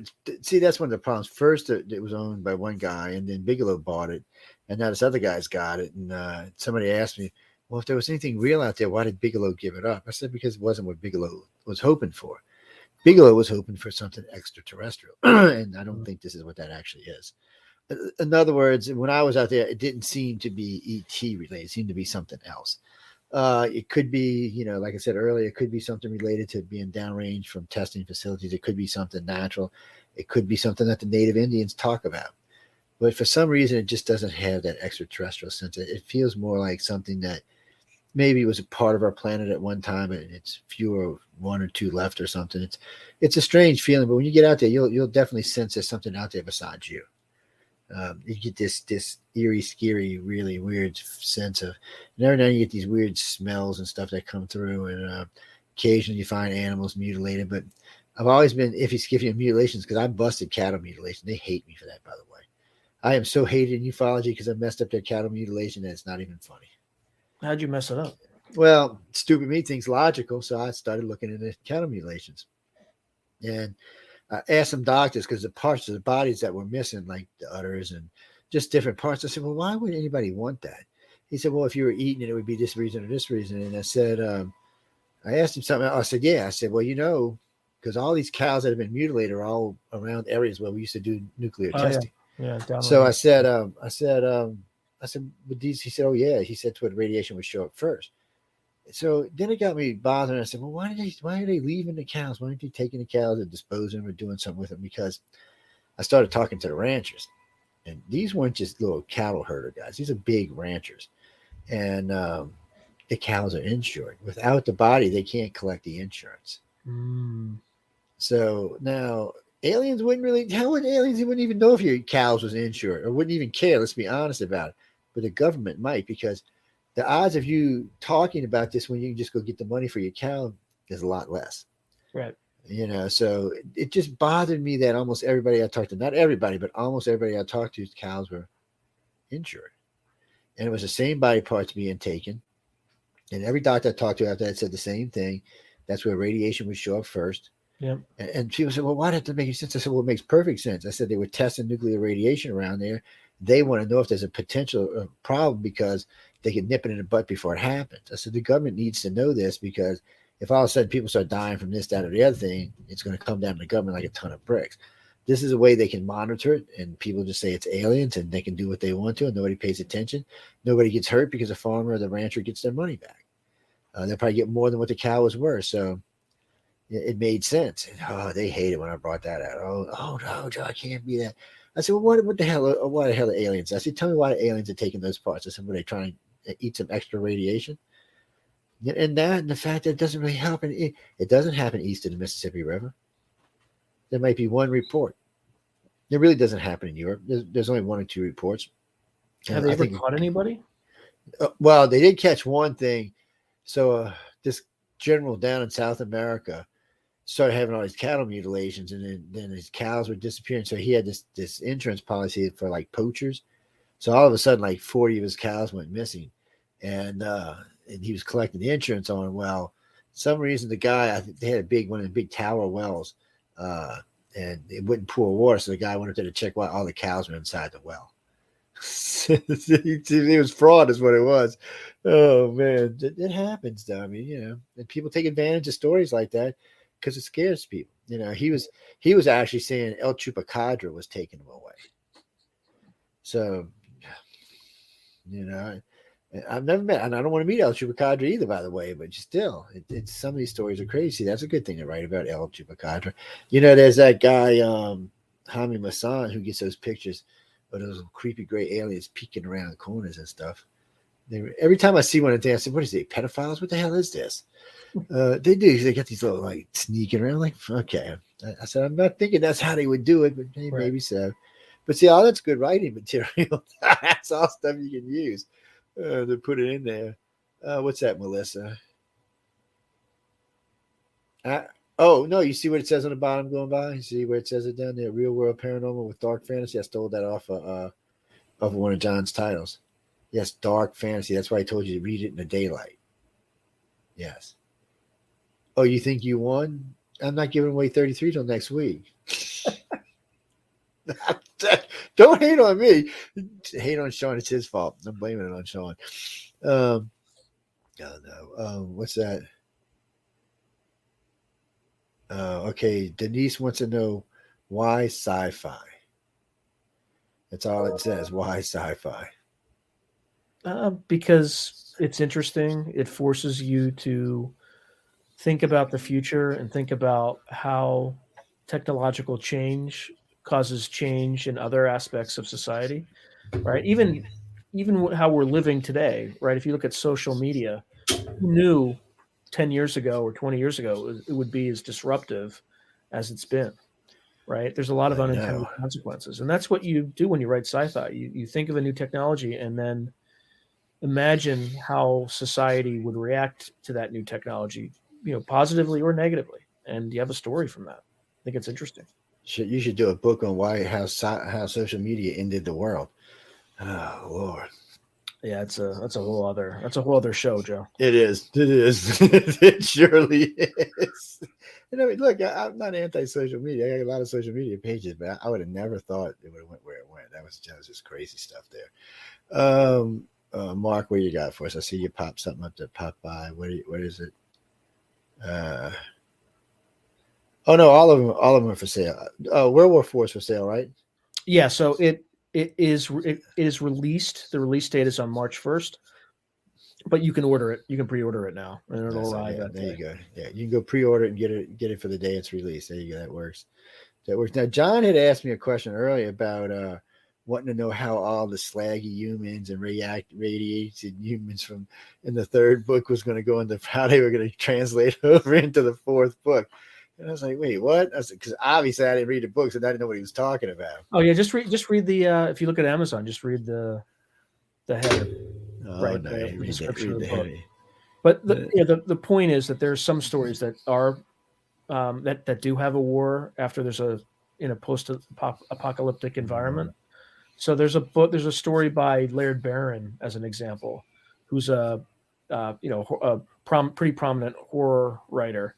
And he has a cybernetic dog that's that lives in a hyper intelligent, like super intelligent too, and he is navigating through this post-apocalyptic environment a million years after World War III, and it is also a pretty creepy and dark story, but I think it's definitely pretty interesting. There's also an Arthurian, like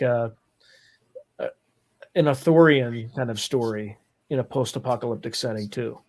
So there's a lot of interesting takes on this environment. There's another story by Brian Trent that looks at a world, I think I alluded to it at the beginning of the show, where humanity had just finished fighting World War III and was completely exhausted. And then this highly evolved, or a species that evolved from dinosaurs, comes in from a transdimensional portal, and they're fighting their own war against two separate species on their own world.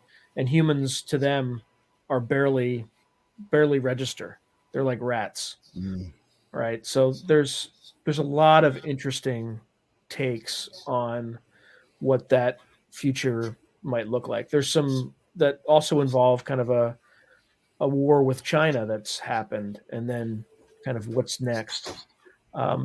There's another story where there's a woman who's going to different dimensions and trying to find a way to win in a war against China, in a post-nuclear war environment. So there's a lot of interesting permutations of that theme.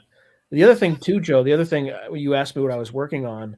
There's a third one that I'm currently working on. I'm not sure quite when it's going to come out, but a third anthology where I go back to Weird World War III, but it's called Weird World War III China. That's interesting. Yeah, so and you're going to have a lot of former military people. That's the other thing too. There's a lot of veterans, either military or CIA, who have stories in both anthologies. So by my count, there were 6 veterans in the first one, and then there's 8 in the next one, including me. So that's gonna be good. Yeah, people who know what they're right from their experience. Yeah, that always makes the books more interesting, especially for people who have shared experiences or had done weird stuff or been in combat or been in the service. It's just a different feel. Christopher. Yes, Christopher. So Christopher is a friend of mine. He wrote a book like the Andromeda Strain, right?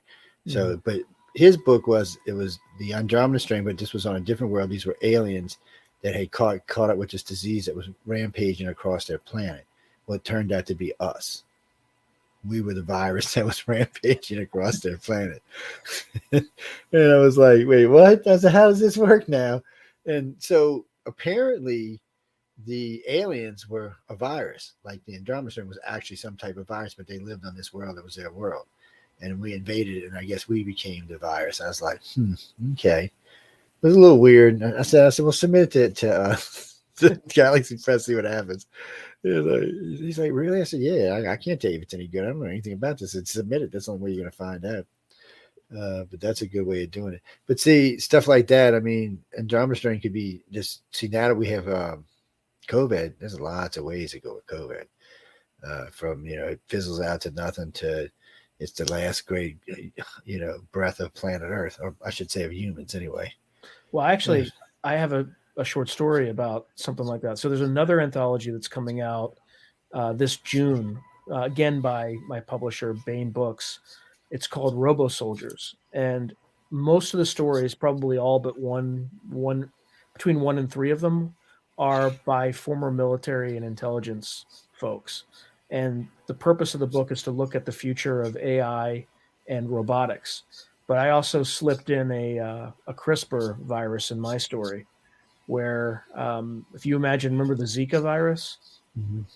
Well, imagine if there's a gene, it's called the EDAR gene, that I believe the only kind of Han Chinese, so like 97 or 96% of Han Chinese have it. The rest of the world doesn't.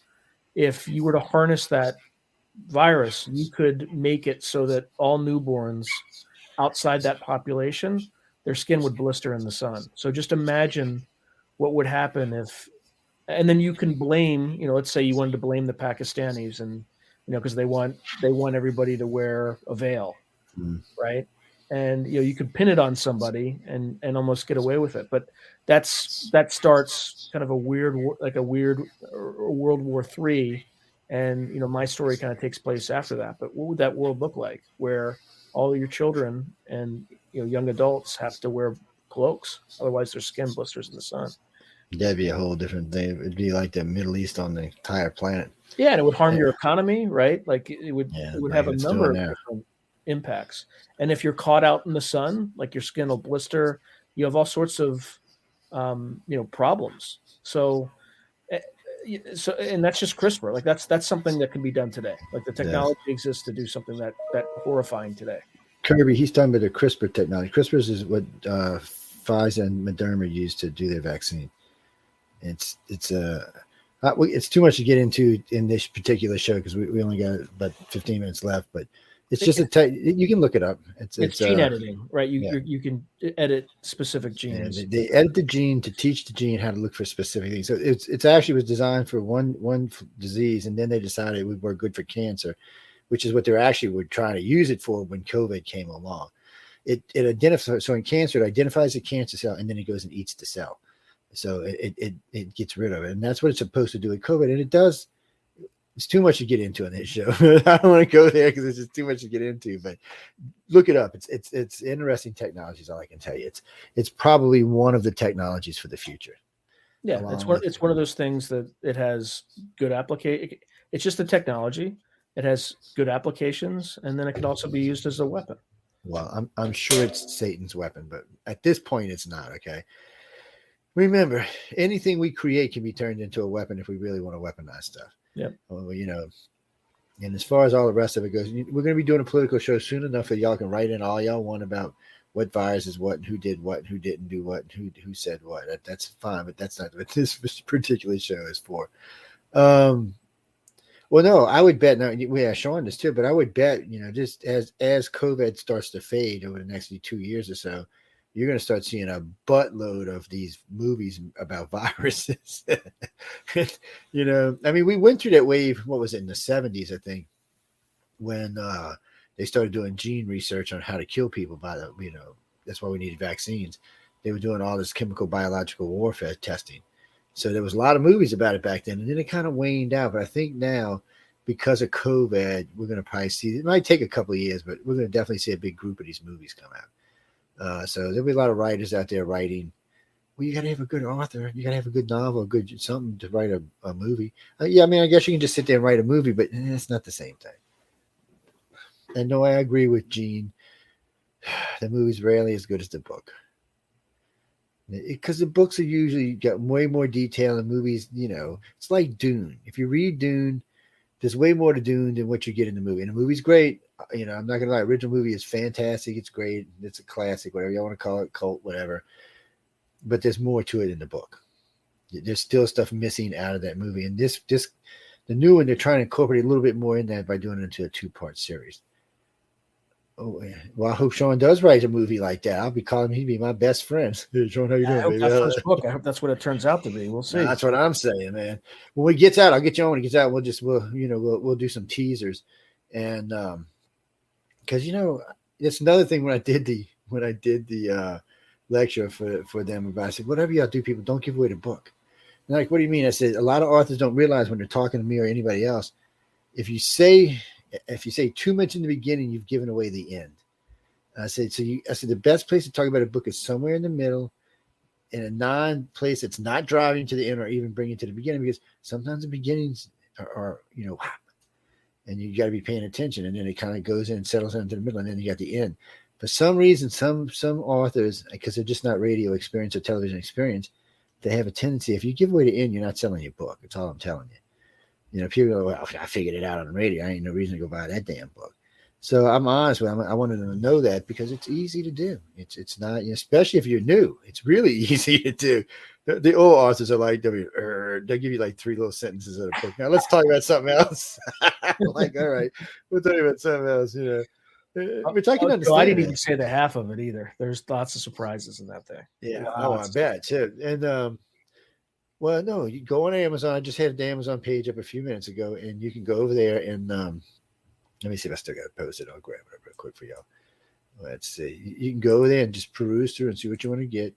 The prices aren't ridiculous or anything. And why am I seeing my ugly face up there? That was just scary. And let's see. Where's the share? Share the screen, baby. And there it is. There's Sean. Boop. Okay, so that's World War III right there. That's this one. See, Yep. I'll So click as we go definitely through. There you focus go. on Look, this there one. you go. And then you want to focus on Weird World War IV, which comes out. It's a sequel to this. But if you type it in, you can probably get it. If you type in, you can probably order it ahead of time. That's right. There it is. Okay. Right down there. Oh, yeah, there it is right there. I thought it was been okay. So there you go, guys. You can go right there and order it. And there's Here, let's click on it. that World's Long Lost I talked about too. Yeah, sorry. There you go. You can get This is in where you there get the slag heaps you're asking about. I mean, come on, people. It's like $15. Jesus, man. You spend that more than damn Starbucks coffee. Give me a break. That's right. Yeah, go get coffee and a biscuit in the morning. You don't spend $16. Come on, go buy a book. I like the cover too. It's of course I got this thing about covers that have a more retro look. That's why I like some of them old covers off of L. Ron Hubbard stuff. It's classic 20s covers and stuff. And there you go, World's Lost, Long Lost. So he's got quite a few of them in here. Y'all can go check out and get. That's the one with Orson Scott Card in it. Oh, Orson, yeah, it's got to be serious, guys. Y'all better go check this out. Orson got his stuff together. You mean Orson's most famous movie? It was Ender's Game. Yep. And if you don't know what Ender's Game is, I don't know what to tell you. You're not a sci-fi. You don't know what Ender's Game is a twisted kind of little weird movie. When I started watching, it didn't turn out to be what I thought it was going to be. I thought it was going to be like one of them stupid Mockingbird movies. Did I say stupid? One of them Mockingbird movies. Sorry. The Hunger Games, right? The Hunger Games, which I actually like the Hunger Games. I'm not mocking them. I just, they're a little kiddish to me. So I'm old, people. What can I say? I just don't know. I just don't think no 18-year-old is going to save the world. So I got to move on from there. And it's just one of them things. Calm down. This looks like this is going to be interesting. Y'all can order this right here. It's already available. So get in there and read it.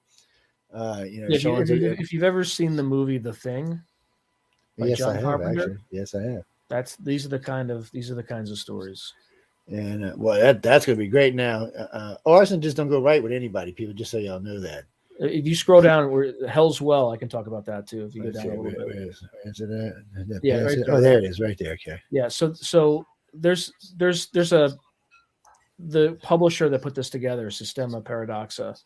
They are doing a cryptid crate where they do different books that go in the cryptid crates, right? So I can't really say too much about this. Yeah, you can pre-order it here, but you can also find it on I don't know if it's cryptidcrate.com or something like that, but you can also get like a little sign up for a service where you get a little cryptid every year or so. But what I did is each writer wrote a novella. So this is like 30,000 words or so. So it's like a tiny little novel, right? And it's about a specific cryptid somewhere in the world. And they're not the most obvious cryptids, right? You're not talking Bigfoot or things like that. But more obscure local cryptids. And then this one is the kind of based in Lone Pine, California, and that's all I'm going to say. Well, y'all check it out because there's a lot of weird cryptids running around on the planet, people. So it's Lloyd Pye. That's what he used to be. He used to be a cryptozoologist. He did a lot of that. He got into a lot of weird stuff. He's the one that had the alien skull. Oh wow! The one nobody could prove wasn't an alien skull. I love that. I remember seeing the original results. I had him on air, and he sent them. I actually had met him at a. He was down here in Louisiana, and I gave him a call, and I said, "Well, can we meet up?" And we went to a Thai restaurant of all places to meet, and then he had the skull with him. Oh wow! And I was surprised at how light it was. It's much lighter than the normal. It's actually bigger than a human skull. It's actually about the size of that one behind me. It didn't look like this, but it was actually about the size of this one behind me, which is pretty big, people, in case you don't know. And this is not a little bit of skull. You can see it's bigger than my head. And it was definitely bigger, and it was way, way lighter. And the research came back and said that the mother was definitely human, but the father, they had no idea what it was. They couldn't. It just. The genome was coming back as something different, and they kept trying to say it was an error, but whatever it wasn't human. So probably some type of hybrid.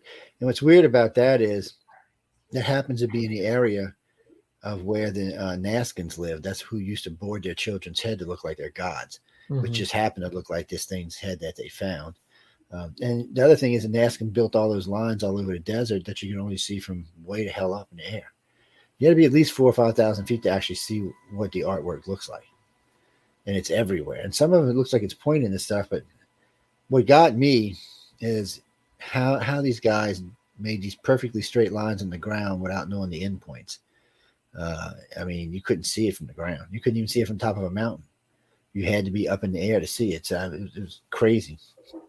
I'm like, who in the hell are they making this for? That just weirded me out. And since nobody can figure it out, and also down there's another group down there that have a different skull than we have. Yeah, there's a lot of weird stuff that goes around our planet that for some reason our news doesn't like to talk about. But our sci-fi writers do so. Well, I mean, even take gravity, right? We didn't really know if it was a particle or a wave until I think 2016. I mean, we had theories about it, but it wasn't until the LIGO experiment that a bunch of people won the Nobel Prize for. I think it was in 2016 that they proved it was a wave. So, there's stuff that we're still ignorant about.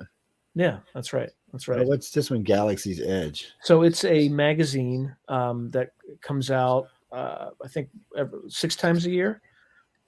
And I'm frequently published in this one. This was used to be edited by Mike Resnick, who sadly passed in I think the beginning of 2020. He was actually in one of his last stories was in Weird World War III, in that anthology. So, but he's also another great in the genre, and I met him. He also taught at Writers of the Future, that contest. So it's Kimberly, I have no idea what you're talking about. No, I don't think you know what you're talking about, chick. She just posted this weird. Anyway, we're just going to ignore it. No, what do you mean he looks like the guy in Dune? You don't look like the guy in Dune. You're in crack. Well, you know what? What Dune? I don't even know what Dune you're talking about. The original Dune, the one that was made in between, the Children of Dune, or the new Dune. You come on, you got to. He looks nothing like the guy in New Dune. The guy. I don't know if I like that guy or not. I'm still working on that, but I've got to absorb it, people. I've got to absorb it. It's some things I can take easier. I'm hard on remakes. Okay, if it's something that was really good the first time, I don't know why we remake it. There's some things that can handle the test of time. Yeah, we might laugh a little bit at the special effects because they're not as good as today's, but still, the acting is there. Besides, I love seeing Jean-Luc Picard talk about being an ass and walking across the desert. So it's little things like that. I mean, the movie's just a classic. Hey, look, I like the damn movie. I don't like all the big long movies now, but I like some of them. That's like a friend of mine the other day asked me about. He was asking his kid if they'd ever had the Rocky Horror experience. See, down here when we were kids growing up, Rocky Horror was everywhere. And they always played it in the late 1980s, and you go in there and everybody freak out and dress up like Rocky Horror people, and they would throw rice at each other, which I thought was weird, but still, I was like, whatever y'all want to do. Yeah, they sing along. They sing along. Yeah, sing along. Yeah. Oh yeah, the whole place would be packed with crazy people, and I went a couple of times. I'm like, okay, that's enough for me now. It's time to move on now. I think everybody's got to go once, right? Yeah, but it is fun. I mean, I wouldn't tell anybody not to go, but things like that are weird. And then, but we do like for the holidays, like we'll run the 50-hour version that John sent me with all the special effects in it, Battlefield Earth, so it's great. And then of course War of the Worlds and stuff like that. I actually run the original radio version with all the crackles and crickles and shit in it, that you would have heard back in the day. The original recording, and it's good. I mean, if you when you listen to it, especially back then, you would have thought there was some shit going down. I mean, they read it straight, right? He read it straight. He did. He did it, and you're listening to the radio, and all of a sudden they're breaking in, and you're like, "What the hell?" And I mean, if you were listening to this on the radio, you were thinking, "Oh, we're in trouble." And then, of course, wait, what? Buckaroo? What's Buckaroo Banzai got to do with this? Oh, okay. You know that story. You've seen the movie, right? Yeah, I've seen Buckaroo, yeah. Oh, yeah, that's right, because they were from, Grovefield. Yeah, never mind. Okay, I see. Okay, I got it. Don't go hating on me now. What do you mean? I'm giving his book away next week. Yes, 33. I'll give away. And if y'all are really good, when War 4 comes out, I will order a couple, and we'll give them away on the network. Yeah, well, always do. Anytime we have a guest on, I usually get a couple of their books and give them away. So I keep one for the library, and the rest of them I give away. What do you mean you want it signed? And who are you? He's cute. Now, how do I know if he's cute? I mean, give me a break here, man. I mean, he's okay looking. I don't know what the hell. I'm getting old. That's the problem. I'm getting old. Oh, she says she likes your name because her first name is Hazel. Oh, so you're thinking you're last? Okay, look. Well, yeah, I know it's Friday night, people. I know it's late Friday night. Okay, y'all live in New York. It's about midnight. Y'all been having a couple. Just sometimes I get a little weird on Friday night up in here. That's all right, as long as they're entertaining, look, right? All his information, you can probably find all his information on Amazon, or he's all over. Just type in his name, he comes right up. And we were just on the Amazon site, so Wikipedia. He's got a whole Wikipedia page. Actually, if we're running out of time, I was going to bring his wiki page up because he's got a bunch of stuff on there from, I guess it's different magazines and stuff like that. Where he's well and jelly. So y'all can go over there and read him and see what he's got. He's got a lot of credits to his name that we haven't talked about tonight. It's no, we just hadn't talked about it tonight because we didn't get there. We got off sidetracked. You know how I might get sidetracked from time to time. We definitely register to get World War IV out and get it, but you should go ahead and get World War III, the weird World War III first, just to get a feel of what's coming. And then if you're really interested in what we were talking about earlier, you can go get L. Ron Hubbard's number 33. Go over to Galaxy Press and get that. And if you want, you can just buy the 5-book set. I think it's like $60 for the 5 books. I think last time I got 30, 32, 33, 34, and 35. 36 and 37 I got while I was there. And then I got a case of those sent to me. So we gave away afterwards. We give away a lot of books, people. Because, books, you never know who's going to get interested and who might be your next author. What kid might get interested in sci-fi and be your next scientist. If I had $1 for every scientist I talked to that said, oh, Star Trek gave me inspiration, I could have retired a decade ago.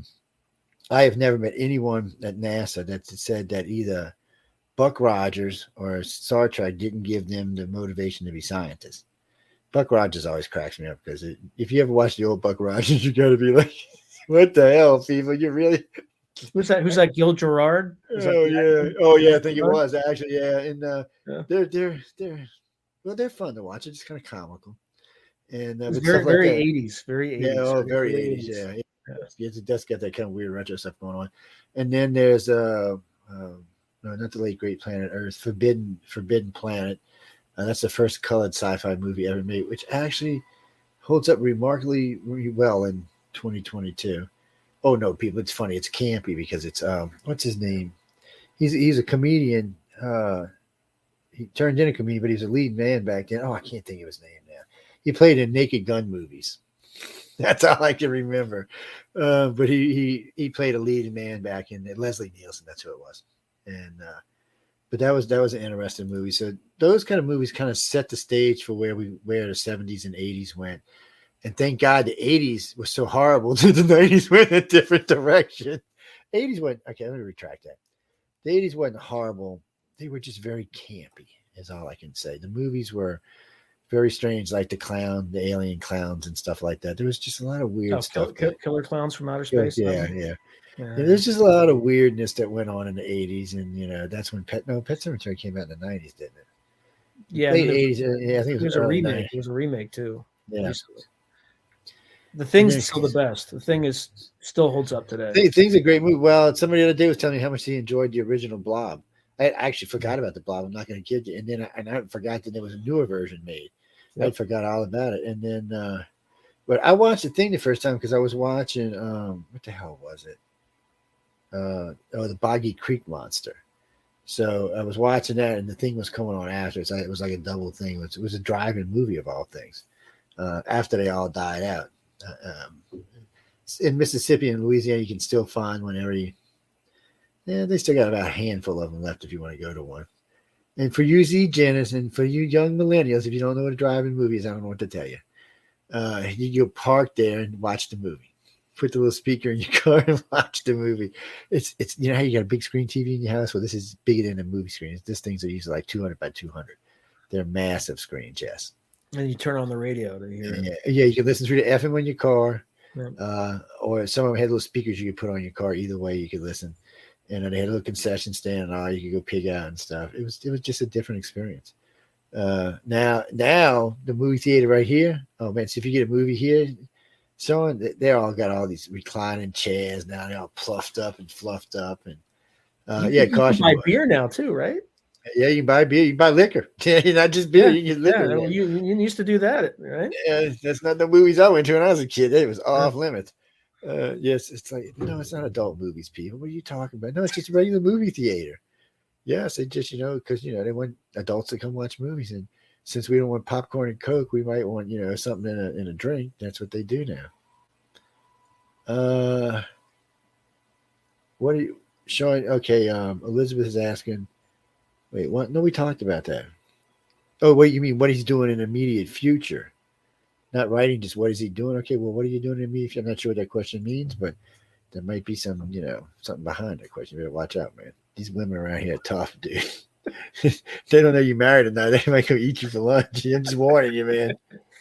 Well, like I said, as long as they're entertained, right? Yeah, that's right. I did start a YouTube channel that's fun. A month ago, but I interview authors, or at least started interviewing authors in the anthologies that I have. And then I also talk, some like geopolitical stuff. So it's mostly like Russia, Ukraine stuff. But it's good to talk about. I mean, YouTube, you watch a little bit on politics. They don't really care so much. Medical stuff. If you talk about COVID, you'll get your ass booted. But other than that, they're not too bad about stuff like that. I mean, and YouTube's a good place. I mean, we had a great channel over there. United Public Radio had channels up to about 10,000 listeners. It was making a little money. And then one of our hosts got stupid and got us one strike for talking about COVID. And then she started talking about a whole different kind of other stuff, and that was another thing. So we out here. Hey, Kathy, what you doing, sweetie? I'm waiting to make sure you guys end on time. Oh no, you can go. You're already go. You can go ahead and start us. The system's already switching over. It's looking for you right now. Yeah, we're just on the YouTube stuff now. You have a good one, sweetie. Stay out of trouble. Okay. We'll see if I can get back there. All right. That's not hard. Oh. You got to just hit the backspace at the top of your screen or the back arrow. Backstage. Oh, no, dear. Hold on. Let me remove you that way. I'm going to kick you out. Hold on. Maybe I'm not going to kick you out. It's easier. Thank you. Hold on. Let me kick you out. Hold on. Oh, well, let me kick you out. I guess I'm not in the right one. Oh, there we go. Goodbye. Poop. It still won't let me kick her out. I don't know what's up with that. I guess I'm in the wrong one, the wrong screen. Yeah, anyway, we got to get out of here anyway, but you just got to kick yourself out. It won't let me kick you out for some reason because I guess I'm on the wrong. That's right. I put it on the other computer when I started it. But anyway, you want to tell them any place to go visit you? What you're going to be visiting anywhere they can see you? Yeah. So you can find me. My website is just my name, Sean Patrick Hazlett. .com. You can also find my YouTube channel. It's called Through a Glass Darkly. Again, it's brand new, so lots of new content. You can find me on Twitter. It's Sean P. Hazlett. That's my my handle there. You can find me on Instagram, Facebook, pretty much anywhere else. So I look forward to interacting with everybody and hopefully people enjoy the books because that's kind of I do it for the love. I'm not doing it for the money. So get out there and get the books. It's enjoy them, people. That's what people. I don't think they realize how much heart and soul people put into these books, and how much work there is involved in it either. I mean, okay. So some books maybe not as much work as others, but still, it's a lot of love, a lot of heart goes into a lot of stuff. I mean, all the people I've met in the last 3 or 4 years, the authors I've met seem to really be generally interested in putting out good content. It's not so much about the money as the content. Maybe when they start making money, that changes. I'm not going to say whether it does or does not. Not really. Because if you come meet the people that write as the future, the authors that got big contracts or making big money or doing writing for this or writing for that, they're not snobby. I mean, maybe if you met them somewhere outside of where they are, but they weren't. I mean, I was pressed and they were nice to me. And they didn't have to be. They could have just said, get away from me, dude. They could have easily been rude to me because it's easy to be rude to the press. So y'all get out and check him out, find out when he's out, So if you get a novel out, then you can do some book signing. Oh, absolutely. Yeah, Absolutely. so y'all go see him at the local places wherever you do book signings at, which I hope is still Barnes and Nobles and Borders and places like that. I mean, they're fast. Borders is gone. Borders is gone. Yeah, no. Oh, that is. That's true. They are gone. So you Yeah. only got Barnes, and we've only got one Barnes and Nobles left. We used to have three, and they're disappearing fast. So people support. You know, I hate to say it, but support your local books, but you really do kind of need to support some of the bigger chains too, because they really are the ones that can help authors really get out there and really make a difference in making money and not making money. Local bookstores are great. I don't have anything against them. They do a lot of books, but local bookstores tend to pick and choose what they want personally in their stores.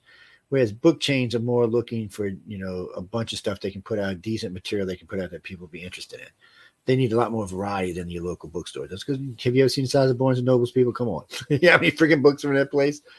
However, local bookstores, if you want to see it in your local bookstore, go to your local bookstore and ask the proprietor to order it, and they will support them too, right? Yes, yeah, because I do believe in supporting the local bookstores, because there's a local LP store, and if you don't know what LP is, people, that's a record, one of vinyl records, and this guy's got every vinyl record ever made in there. Some of these damn records are worth a few grand. It's like, look at this. But yes, I do believe in supporting local economy all the way around. I try to buy everything local as much as I can because, I'm a contractor. All my money is local, so I like to keep it local if I can. But Sean, you've been great as usual, man. I'm gonna let Carmen know. Carmen said, "Tell me if he's being bad." No, just teasing. Just teasing, man. Just teasing. Joe, I love appearing on your show. It's just you're fun. Yeah. I have a lot of fun with you. We're gonna have to come on one day. We'll just get into some real. You know what? We might invite John with it too. We'll get into some just sci-fi in general. We'll go through a bunch of other people's materials and books, and maybe where sci-fi is headed, or maybe where this genre or that genre. So I'll talk to Carmen maybe a couple of weeks, maybe a couple months, maybe about 2 or 3 months. Yeah, and, always happy to come back. Oh yeah, because we'll get in there. We'll get into some deep sci-fi stuff, people. Ginger, I don't know if he's my G. What do you mean? You can't see his hands. How do you know he's got a wedding ring on? Are you a psychic, huh? Well, if you're a psychic, send me the Powerball numbers. All right, I could use a little extra ching here. Y'all people, so go look at his Facebook page. There you go. Do some investigation work. That's what's wrong with you, Z-Gen. You just want it. No, get out there and learn it, man. Jesus, people, y'all are all insane. Anyway, go get some books. Do some reading. Stop hanging out on damn television all the time. It's bad for your eyes. I'm sorry. I know I'm getting an email that says, well, reading's bad for your eyes too. I just see it now. But really, people, go out and get the books, because you can't learn who these new authors are if you don't read them, and you need to support them. People like Sean and some of the other people we've had on recently are the future. Yes, we got a lot of great writers right now, and I'm not taking nothing away from them, but, like we just lost Dave Farland. We're going to be losing other writers as they go on along, and some of them are going to retire, some of them are going to pass away. So we need to be supporting these young authors. And when I say young, I'm not meaning so much their age. I'm just talking about experience-wise and getting into the field. It's not that they don't even have experience. It's just they're young to the field itself, because, they haven't got to the $1 million mark yet. Because it's hard to say young, because most of the writers I've met are 30 plus. Actually, most of them I've met are 35 plus. So, 40s, 50s, 60s. There were some young ones, I'm not lying, but most of them were, 30 and over. And I think the reason why is it takes a little while to get the experience to really write right. I'm not saying you can't win right after, it does happen. But usually most of the people I talk to were between 12 and 25 times before they won. So, and again, that's not years. Remember, you can submit 4 times a year, people. So, and I say submit your happy butt off. And wait, what? No, send your donation to me. I'm poor. Yes, I'm poor. Why do you get this idea that I'm not rich? I'm poor. Jeez, I'm Pete. I live in a shack on the coast, man. I mean, come on. Yeah, I have water in my backyard. It's because I'm poor. I got to watch the water flood my house and shit. Whatever. Y'all give me shit for no reason tonight. Anyway, everybody said, yeah, they had a lot of fun tonight, Sean, and so tonight. You're always great. Guys and girls, we got to get out of here because Quantum Leap is on, and we are now hogging up on her audience, and that's why she come in here and tried to whoop up on both of us. She's out there in Hawaii. Yeah, she lives on a mountain in Hawaii with a 1,000-pound crystal. Yes, don't ask me. Just go enjoy her show, and we'll see y'all next week. Sean, thanks again, everybody. Thanks for tuning in. I'll see y'all in a couple of days. Good night, everybody. Dun, dun, dun.